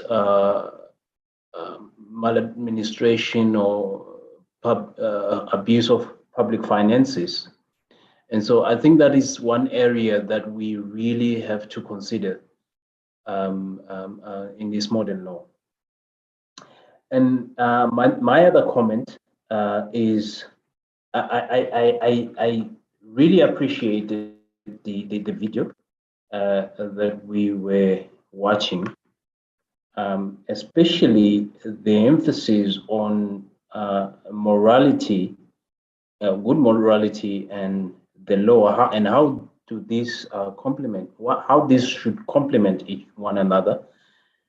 But at the same time, there is that element we've seen in most African countries, not just in SADC, but we've seen in most African countries that you can have a very good law that is on paper, but because of political interference, you find that the law is at times ignored for the benefit of political favors. Now, as revenue authorities, we don't have much influence in such scenarios. So that is my concern as to how I appreciate that we have sort of in the beginning, we sort of highlighted that there needs to, a revenue authority needs to contribute to how the public finances that we collect are spent. But in view of, in view of that political interference, it becomes very cumbersome or impossible for a revenue authority to do anything. Thank you, Madam. I think those were my key observations. Thank you very much, Sipesile. I hope I pronounced it justly, given my limitation in pronunciation. But thank you very much for this very important observation. We are taking note and can have that. And should there be any additional comments, even for those who have already spoken, we encourage you to, post it on your chat if you are able or in a position to.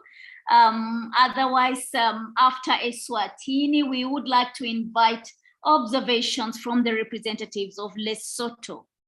Lesotho representative, if you're in the house, Lesotho, the floor is yours.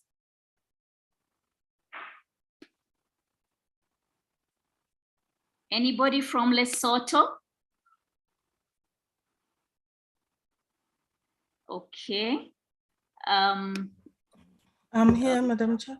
All right. Oh, thank you. Thank you very, very much, Lesotho. Please take the floor. Yes, thank you, Madam Director. Good morning, everyone. My name is Ntebuheng Bless from Lesotho Revenue Authority. My question is simple. I just want to find out the relationship between this law and tax authorities. You will ignore please excuse my ignorance as far as this law is concerned, because I was hoping, unless if you can tell me that such consultations have been held for our parent ministries. We may have different setups in our different countries, because as far as Lesotho is concerned, we've got a mother ministry or Department of Finance, which is actually responsible for ministering this legislation.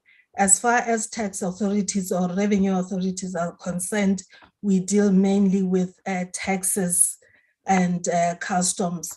So I just want to find out the relationship between revenue authorities and this law. We may have different structures and setups in different countries, but from Lesotho, this is how I observe the relationship. Thank you very much, Madam Director. Thank you very much, Nteboheng. Yes, this is an important policy question, and we have taken note of that. Allow me, distinguished participants, to take one more country, then we can open, bring this back for response, and then go to the rest of the countries so that we can take the clusters and not pile up too many questions.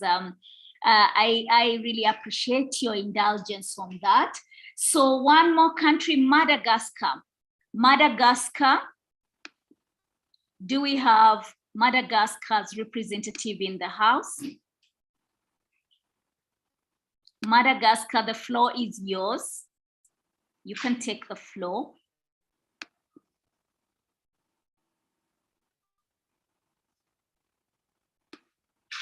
Okay, there's a little silence. Do we have Madagascar in attendance?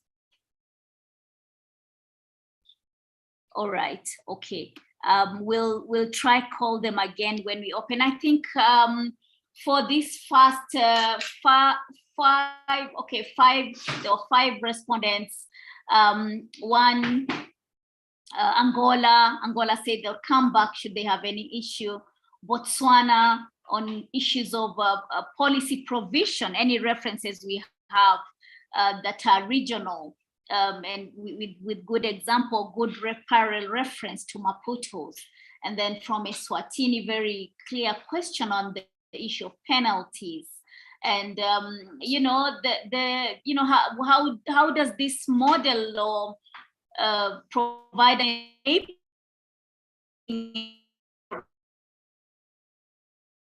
political interference? A slight paraphrasing, but indeed, what could be is, then we have, the issue of, ministry and how this is connected to that. Over to you, Mr. Greenberg, and I think for the policy question, I seek the indulgence of the SADC parliamentary team. With your permission, Madam SG, I think, that question, when we get there, can come back to the Secretariat. But for now, over to you, Mr. Greenberg, for the issues that are raised. In relation to the questions from the delegate from Botswana, I confirm that aspects of the model law will be relevant to the implementation of a number of different international treaties. She has correctly identified, if I may say so, that this directly feeds into implementation of corruption, United Nations anti-corruption treaties. It will also relate to money laundering treaties. But it goes much further than that. As you saw from the statements that are required to be laid with the budget, it goes into sustainability. So there will be connection with ecological and environmental, local, regional and international treaties. It goes into equality and diversity as stated, and therefore again will engage some of those. So this is not a simple transpositional exercise. This is not a model law to transpose one or more specific international treaties, but in the course of the implementation and domestication of this law, a number of implementation processes will indeed be engaged and delivered to a greater or lesser extent. In response to the comment from the delegate from Eswatini, I confirm that the reason for leaving the penalties blank in the model law is that in each jurisdiction, the penalties have to be proportionate and coherent within the context of that jurisdiction's penal and correctional policies. I respectfully agree with everything that the delegate said about the need for effective tools And that is why, as I say, each jurisdiction must consider, both in relation to criminal offences and in relation to civil penalties and other matters, a coherent structure of enforcement. In response to the delegate from Lesotho, I confirm, as I said before in my remarks, footnotes in the model law will identify where there are particular needs to adjust to reflect the constitutional and other legislative framework of each jurisdiction. And she has, if I may say so, correctly identified one, which is in relation to the responsibilities of the Finance Ministry and its connection with the tax and customs collection authorities. She will notice that the model law is presently drafted very much in a way that sounds as though it would fit with the division of responsibilities in Lesotho, but she and her colleagues will of course satisfy themselves of that in due course, and they will they will understand that other jurisdictions may have different arrangements that will require to be reflected in their domestication implementation policy. That deals with the questions I was asked. I would, however, like to make the following observation, that both in relation to the questions that have been raised and also in relation to any other questions that delegates may have, we particularly encourage you to provide additional detail in writing to the address that has been displayed in the chat bar, and all comments will be collated by rapporteurs and by the Secretariat, and we will have one or more rounds of model law revision to reflect the comments made at the end of the consultative process. Thank you, Greenberg. Over to you, Madam SG. Thank you very much for those interventions, Dr. Greenberg.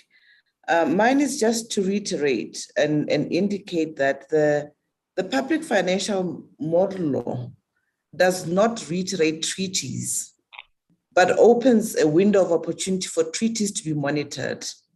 For instance, Dr. Greenberg at the beginning talked, or as he went through the model law, there were issues related to fiduciary arrangements that are critical that we should be able to monitor. And these are contained in the model law as part of how each country respectively could harmonize the framework. He also indicated that some of what we can do, or some of the inspiration that the model law could provide for us, is to ensure that through the budget document, which requires more treaty information to be submitted, part of this work could be done. For example, one could say, and this is an example that Dr. Greenberg just gave, when you look at the International Covenant on Civil and Political Rights, there is a lot of inspiration that comes out of there. And this could be what inspires us, for instance, to customize our public financial management reforms and needs. The model law, therefore, has underpinnings and is inspired and is allowed for countries to look at, for instance, what underpins borrowing or lending in your country. And you are therefore invited, like Dr. Greenberg has indicated, to reflect on these and be able to make comments. One would also say that the budget document, for instance, in each of our countries, allows for monitoring of treaties, because the budget must say, for instance, are we achieving the sustainable development goals? Are they being implemented? How and through which budget lines could some of these things be looked at? When you also get inspiration from what global donors, there's a component on aid, the issues of global donors. What are the issues for harmonization for each of our countries? I hope that this will assist us in how we process and analyze this particular presentation of the model law. And just to underline that, we are not in any way saying the model law is linked to X and Y, and therefore this should be what obtains. I hope I haven't confused the audience any further, but just to put it differently, but that's exactly what Dr. Greenberg was actually putting before us. I thank you. Thank you, Madam SG. Your intervention is most appreciated, and thank you for shedding clarity. We have also received, very excellent input in chat from the Republic of South Africa. And here the South Africa representative, I think, has posted to all, and definitely a key question: will the delegates be granted the opportunity to further ventilate the law with colleagues with specific expertise in areas such as illicit financial flows, etc.? Of course, the expanse of the model law has all the different expertise captured, and I believe this will be the case. In fact, the SADC PF Secretariat welcomes written, consolidated written input into this process. I think there are quite a number of questions that are already posted, and I will give Greenberg an opportunity to reflect as we go around the room, collecting much more input. We had reached M. So we'll give an opportunity for Dr. Greenberg to reflect. And as we are doing that, please remember our comms colleagues, our media and communication colleagues are requesting that we switch on our cameras when delivering a contribution on the floor. This is for the benefit of broadcasting. As you know, we are live on YouTube, and this gives an opportunity for viewers, citizens, and other stakeholders that are interested in the process to follow and learn, but also enable them to understand what we are doing as we seek your consultation in this process. So we had gotten to Madagascar. I will make one more call for Madagascar. If the Madagascar representative is in the house, we welcome you to take the floor and make your observations. Madagascar, if you're in the house, we welcome you to take the floor and share your opinion. Very well. It seems Madagascar, we'll still give them an opportunity at another, in another moment if they come. Malawi, representative of Malawi.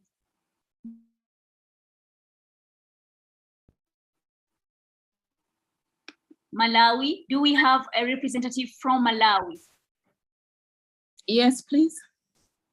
I hope you can hear me. Okay, Beatrice. Yes, if possible, you can share your camera for broadcast, if possible. If not, kindly proceed.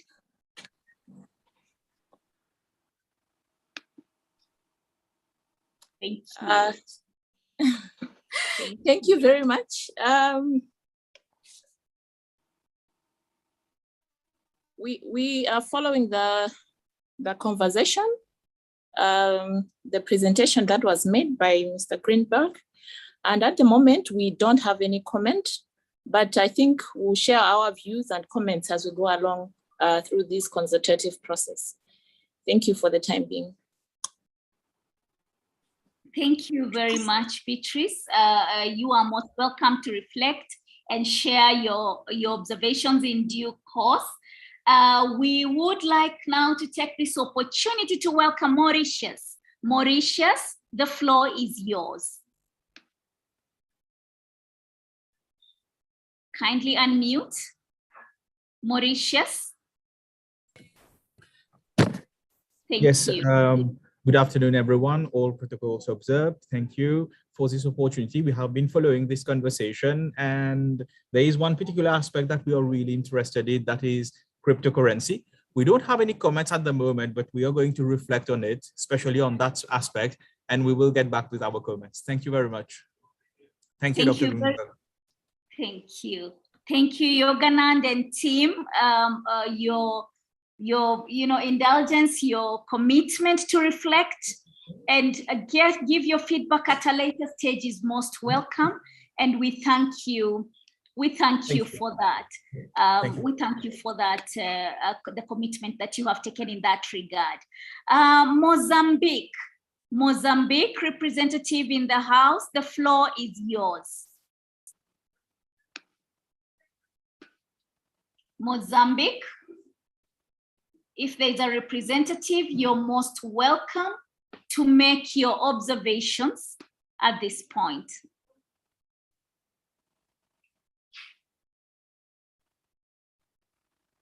Anybody from Mozambique? Okay, not at the moment. Okay, we will move on to Namibia. Namibia representative, would you kindly take the floor? Anyone from Namibia?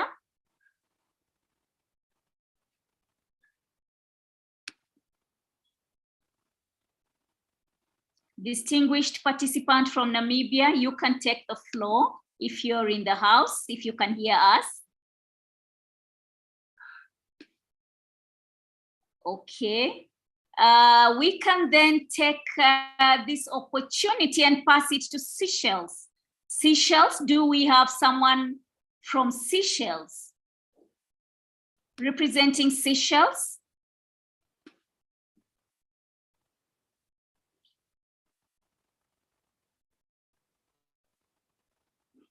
Any representative from Seychelles?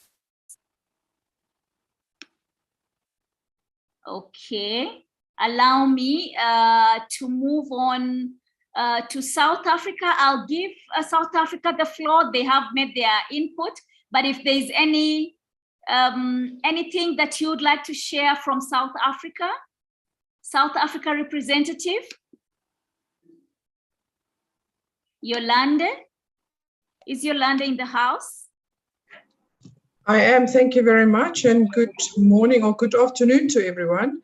I think we have posted our comments quite extensively in the chat group. I think what is very important is that we still ventilate this law with our various expertise. If you look at my portfolio, it relates to finance and procurement, but we do have quite a lot of expertise in the organization pertaining to, amongst others, illicit financial flows, cryptocurrency. So I think just to augment this better, the question was posed if we still have the opportunity to do so. And I think what's very important from a South African perspective is to understand that our national treasury, to whom the South African SARS is reporting, is in essence the policymaker. So we provide input to the policies, but the policymakers remain the national treasury. So I'm not sure if it's the same setup in all of the other countries, but certainly in South Africa, it is as such. So that's at this point all from us. Thank you very much. Thank you very much, Yolanda, for making emphasis and clarifying on the great input that you have shared. As we just have a few more countries, I beg your indulgence, distinguished participants, to just complete the list and then hand back to the legal drafter to make some reflections or responses from what is emerging from this conversation. So at this juncture, I would like to invite representative of Tanzania. Tanzania, representative, the floor is yours. If we have Tanzania in the house, please feel most welcome to take the floor. Okay. Allow me to move swiftly And should there be the Tanzanian, should the Tanzanian representative come in or wish to make a comment, we will give them an opportunity at a later stage. May I welcome a representative of Zambia. Zambia, if you're in the house, the floor is yours. We welcome you to take the floor.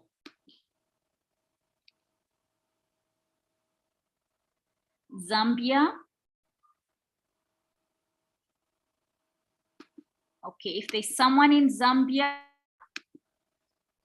feel most welcome. Okay, and finally we have Zimbabwe. Zimbabwe, any input from Zimbabwe's representative is most welcome at this juncture.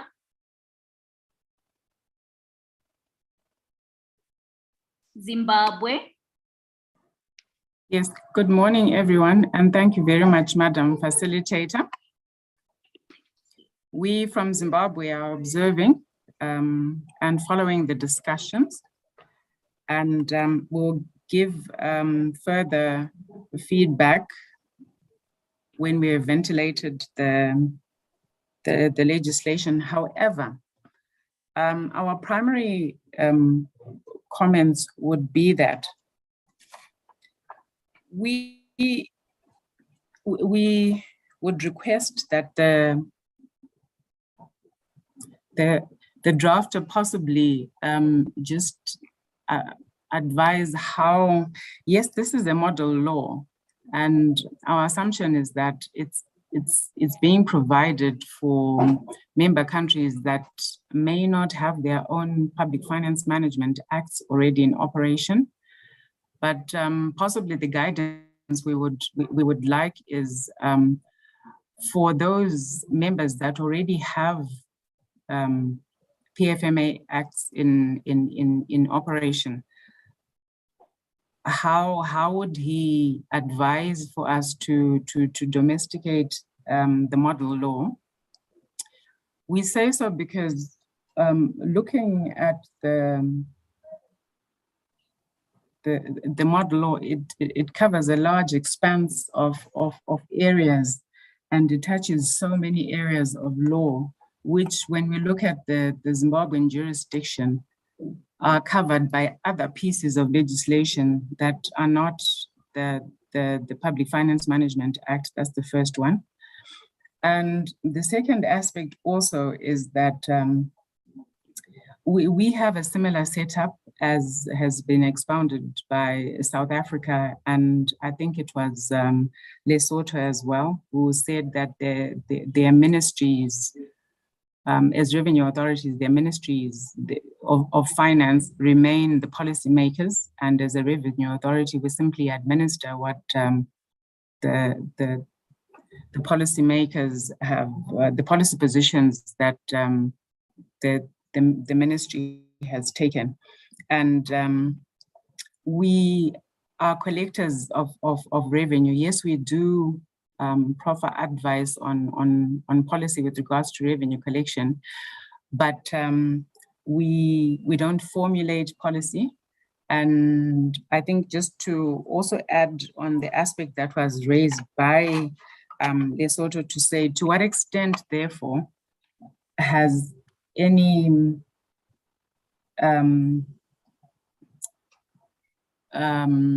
consultation been done with the respective ministries of finance as the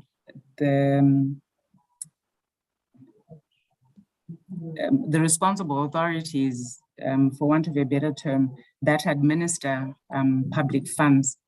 And I think from that perspective, we as revenue authorities can, looking at the Zimbabwean setup, there are certain functions that do, or certain portions of the model law that would affect our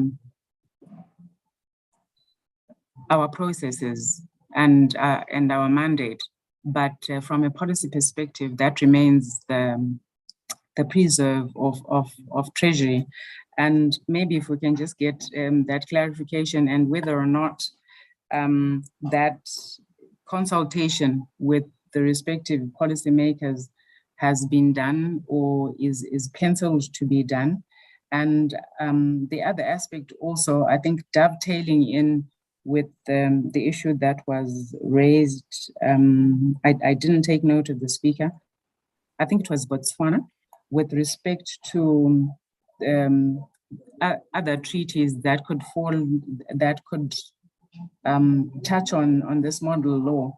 I'm also thinking that to what extent, therefore, is it us as revenue authorities that we are required to then make the necessary consultations with, for example, the Attorney General's office or the government legal drafters, who would be responsible for making sure that whatever law actually there is that cohesion and coherence and dovetailing with whatever legislation is already in place and whatever other obligations that the government or the respective ministries may have. So I think with those remarks, safe to also add that we are continuing, as South Africa has also said, to get the specific areas within our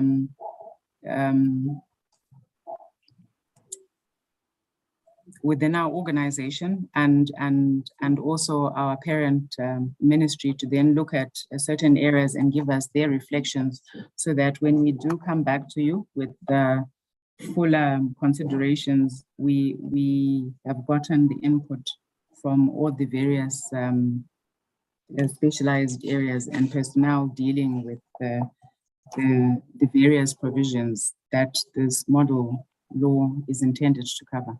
I submit. Thank you. Thank you. Thank you very much, Janet, for the excellent input. And of course, following up on the clarity of this consultation vis-a-vis the policy making roles of the ministry. And I think this has come up severally from different countries, given that revenue authorities are applying what has been established by the ministries. I think that point is very well taken. I also really recognize the request that all other countries have also made in terms of consulting with colleagues to come back with a consolidated input or remarks and any other questions that may emerge in that process. I think at this juncture, I will invite the legal drafter to take the floor and share any observations that he may have made so far, including any responses that that especially for those that have been posted quite succinctly by the Republic of South Africa team. And then we will also give an opportunity for policy issues to be addressed by the SADC Parliamentary Forum Secretariat. Over to you, Dr. Greenberg. Over to you. So in response to the comments made by the delegate from Zimbabwe, yes, indeed, implementation is going to be is going to require a certain amount of structural consideration for those countries that already have a Public Financial Management Act, which most do. And I agree with her observation that different provisions of the model law are likely to address quite a wide range of existing acts with which they will need to be dovetailed.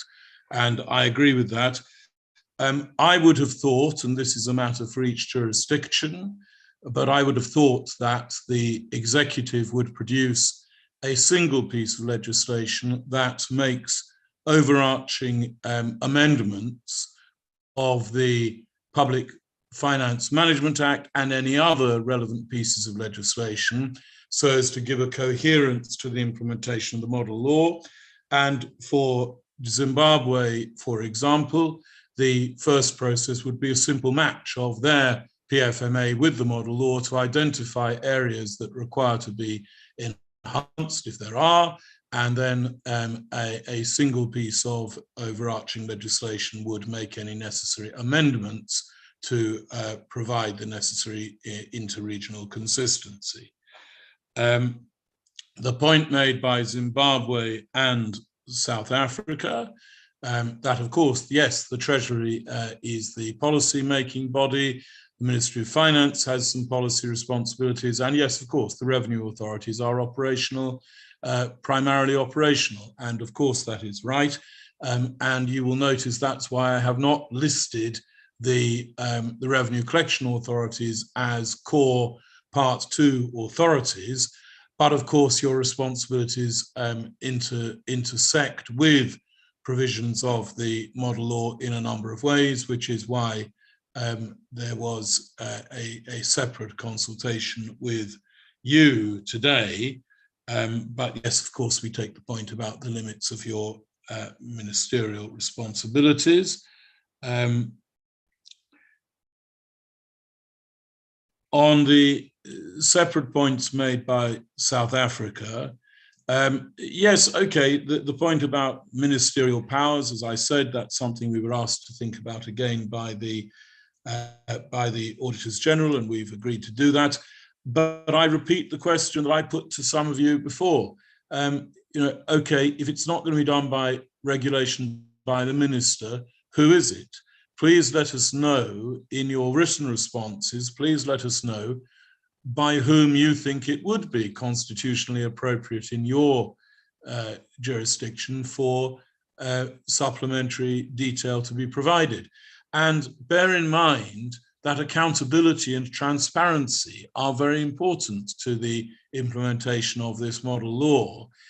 There are jurisdictions that are used to doing quite a lot of administrative law by administrative direction of different public authorities. And that is not fundamentally easy to equate with requirements for accountability as well as transparency. So there are rule of law issues here, there are separation of powers issues here. So yes, we would like to hear observations on the limitation of ministerial powers, but we also need to hear your observations on how do you provide the flexibility in relation to administrative matters while still providing for accountability. Section 27 on refunds, but taxes, of course, about tax refunds. Well, absolutely. And the answer to the interface isn't clear because there isn't one. Tax refunds are done as tax refunds in accordance with fiscal legislation, and the clause 27 provisions are very much a separate regime. So that is the straightforward answer. Could you have some procedural coherence? Well, that's a matter for each jurisdiction, but this is about consolidated fund adjustments. It's not about tax refunds by the operational tax collectors. The question about the interrelationship between confidentiality provisions and gateway provisions here under clause 38, for example, and other confidentiality provisions in legislation. Yes, again, similar to the comments of the delegate from Zimbabwe, yes, in domesticating, each jurisdiction will have to consider conflicts between this and other other more general provisions elsewhere. But of course, the Auditor General's right to access is very fundamental. In some cases, it's constitutionally supreme and takes precedence over data protection legislation. And that is the result that would be expected to be achieved here too. I note what is said about section 59.5. The question about why we're regulating cryptocurrencies, the technical committee and others regard cryptocurrency as a developing, as an asset of emerging and developing importance, and we do not believe that a public financial management structure would be complete and future-proof going forward if it were not able to deal separately with the classification and regulation of assets flowing in or flowing out, or simply relevant to, in relation to debt management, for example, assets held in a crypto form, in a virtual form. The other issues listed in the final comment of the South African delegates, in my view, are adverted to in the model law. If there are ways that they think they need to be enhanced, then perhaps they will be kind enough to adumbrate those ways in their written submissions, and I will, of course, be more than delighted to give attention to that. Thank you very much for your response. And, you've really covered quite a lot of the comments. Of course, as we have emphasized, the channels for communicating your observations are open. And I think one of the key things that we would really wish to bring to the attention of the Secretariat is probably that elaboration that this consultative session is not meant to convert the participating delegates into policymakers. I think it's important that we emphasize that. And that, the important thing is to really see indeed if there's key things that are missing or are not well elaborated, the effort for the legal drafter would then be put to ensure that there is clarity that covers revenue authorities as key, key players, key actors within the public financial management ecosystem. I think this is the importance. So, of course, the respect and the recognition of the ministerial level and the role that they play is very much, in line with what SADC stands for. We do understand that level and role that the ministerial players play, and this by no means diminishes that, but rather is an opportunity for feeding into a system or feeding into a document that will also finally end up at the financial, table, or the ministries of finance and relevant departmental tables. So I think just for clarity that is it. So you are not usurping, you are simply just telling us these issues are covered, this sound right, this ones could be strengthened.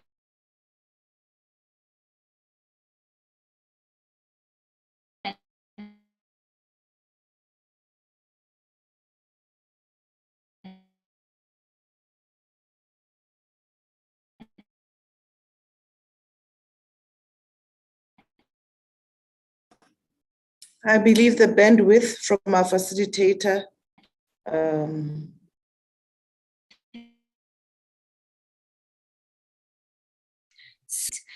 forgive me, I'm back, and I would like to welcome the Secretariat team to make observations, and also our chief guest, with your permission, Madam SG, if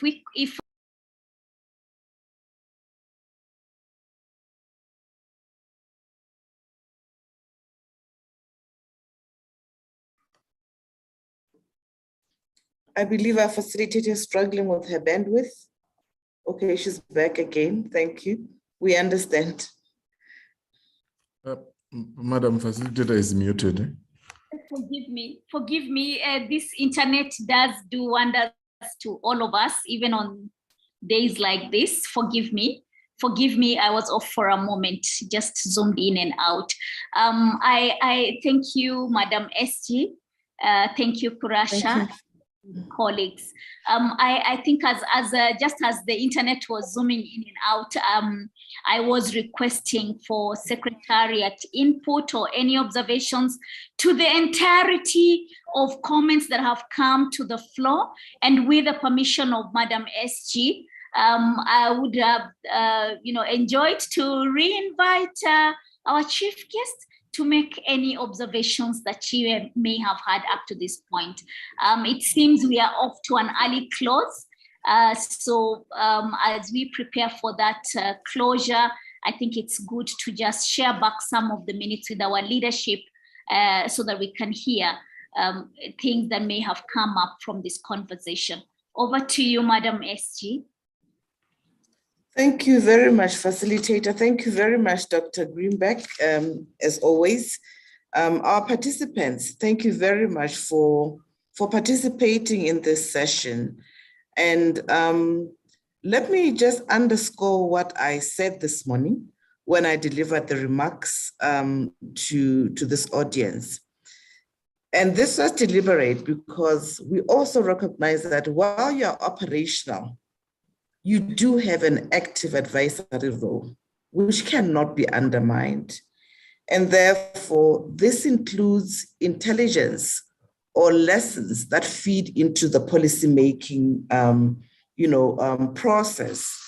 I did outline that your experience, including revenue administration, your experience in dealing with issues of money laundering is critical in reconciling the framework around fiduciary arrangements that each of our member states is seized with, and therefore the broader harmonization agenda on issues of the public financial management framework. I also underscored the fact that the world is moving away from seeing revenue authorities as merely collectors in the process. That please perceive yourselves as guardians of the state coffers. And that is why, although the model law is broad, it does realize the huge portfolios that you carry. It does recognize the tasks which have significant inroads or linkages into the PFM framework. And it is for this reason that we felt consulting you, engaging in this process will assist us in strengthening the certain components of the public financial model law. Your eyes as witnesses, your work and tasks where you see the inflows of money laundering places you in a very critical position to respond and make input into the PFM framework. And therefore, we still believe that at the end of this session, as you consult, you'll be able to give us written comments that will be substantive and actually very relevant, and which will form a huge contribution to the PFM model law. So I would not want us to leave this meeting feeling as though the revenue authorities have no contribution, have no say, and therefore, please, let's count ourselves as valued players in this regard. Let us, of course, give us customized input, which is relevant to your countries. If the model law already meets your benchmark, thank you, and let us share with others so that we may all endeavor to harmonize as part of our regional integration agenda. I thank you, Madam Chair and Dr. Greenberg. I believe that your input is equally valuable. Thank you. Okay, thank you very much. Thank you very much, Madam SG, for this wonderful, summary and re-emphasis on the value that this process places on the revenue authorities, and that this active advisory role is something that continues to live even as this model law takes shape into the future. Well, we really thank you. We seem to be at time. It is now 12:30 noon. noon. I think we are really at time. I will just do one more check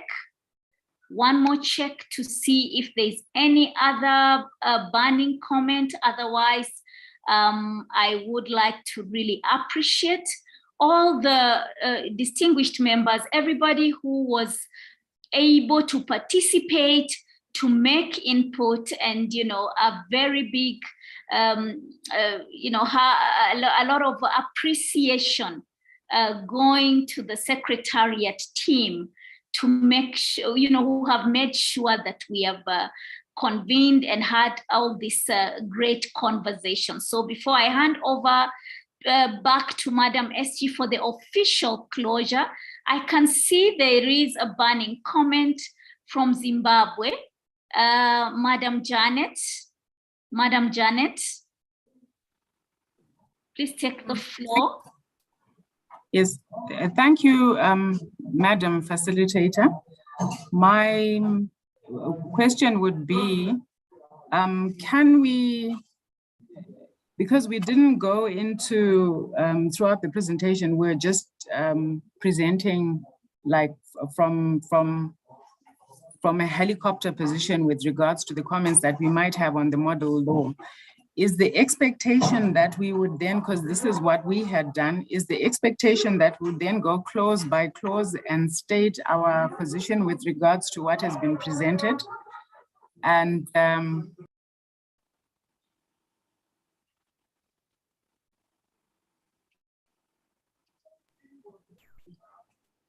hello, sorry, I don't know if you can still hear me. Madam. Yeah, please proceed. You are muted for a second. Please proceed. Please repeat and proceed. Thank you. Okay, I was saying when we went through the documents that were furnished to us, we obviously raised questions with regards to some clauses and representations and presentations and provisions therein. And is the expectation that we can still then give you those comments, proposals, revisions, reviews that, and probably even clarifications that we may want on specific clauses, which we haven't done in this meeting? Is that the expectation, so that we know with regards to the way forward? I submit. Thank you. Thank you very much, Janet. Definitely it would be ideal if you have the opportunity to do the clause by clause feedback, but of course it is always also helpful to highlight key issues that you may have observed, even at a higher level, if that is easier.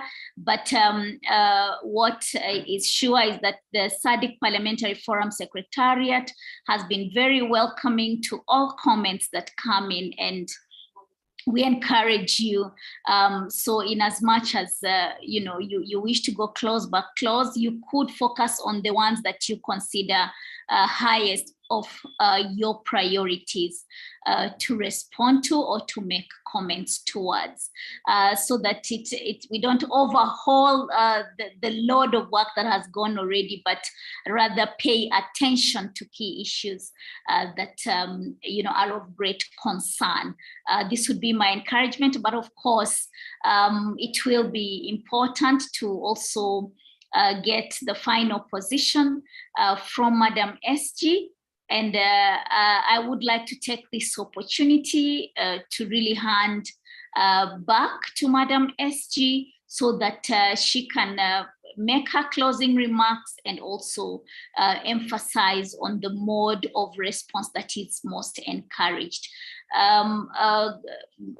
For our legal drafter, I'll probably, sorry if I jump protocol, but Dr. Greenberg, if there's anything you would like to say before I do the final handover to the SG, I really welcome you to do this. Any comment?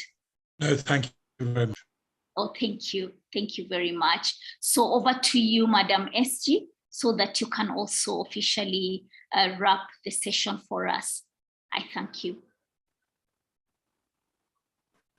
Thank you very much. You're giving me too much airtime, moderator. Allow me at this point just to, indicate our appreciation for this particular session. I believe that it has gone quite well. It's also important for us to reach out to as many stakeholders and begin to test the efficacy of the model law eventually.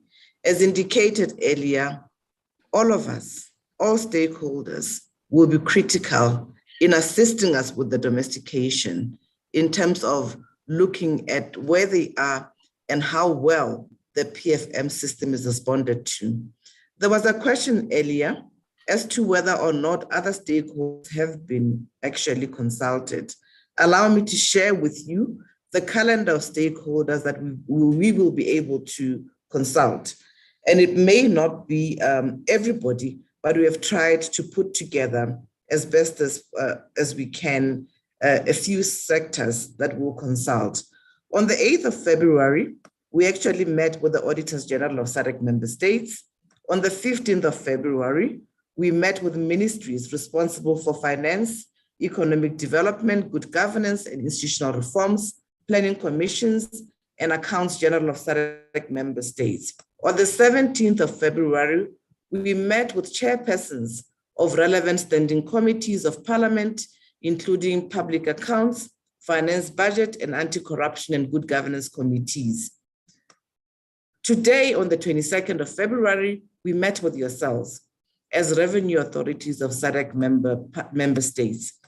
On the 24th of February, we'll be meeting with the Attorneys General of SADC member states. On the 1st of March, we will meet with financial intelligence units and anti-money laundering agencies, lawyers and enforcement officers of our SADC member states.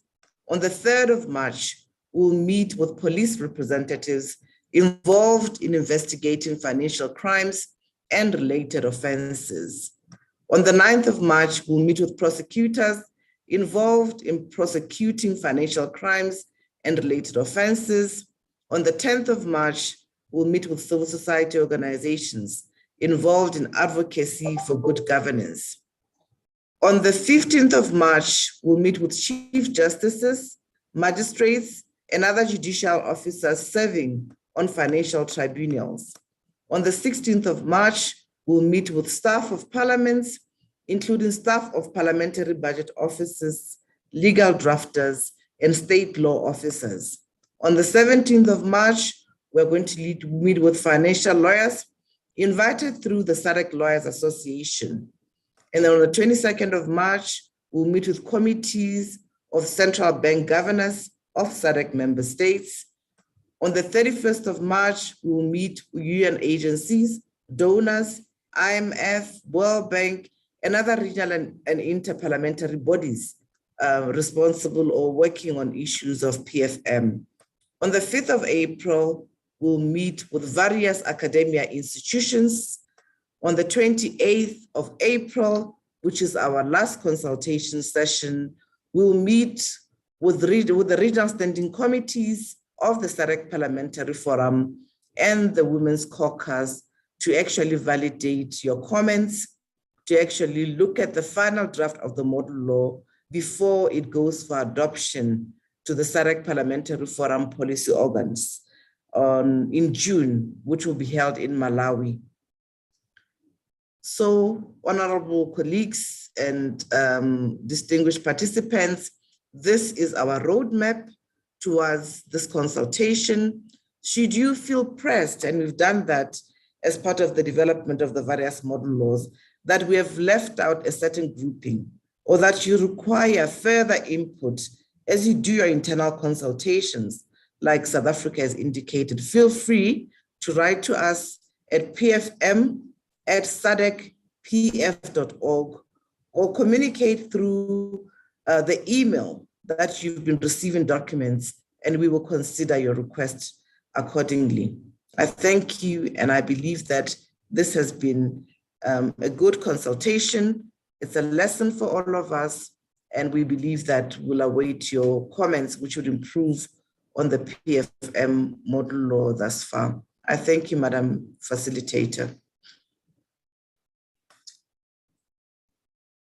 Very much, and with that, we bring the meeting to a close at 40 minutes past noon, and wishing you a very good afternoon. You can log off now. Thank you.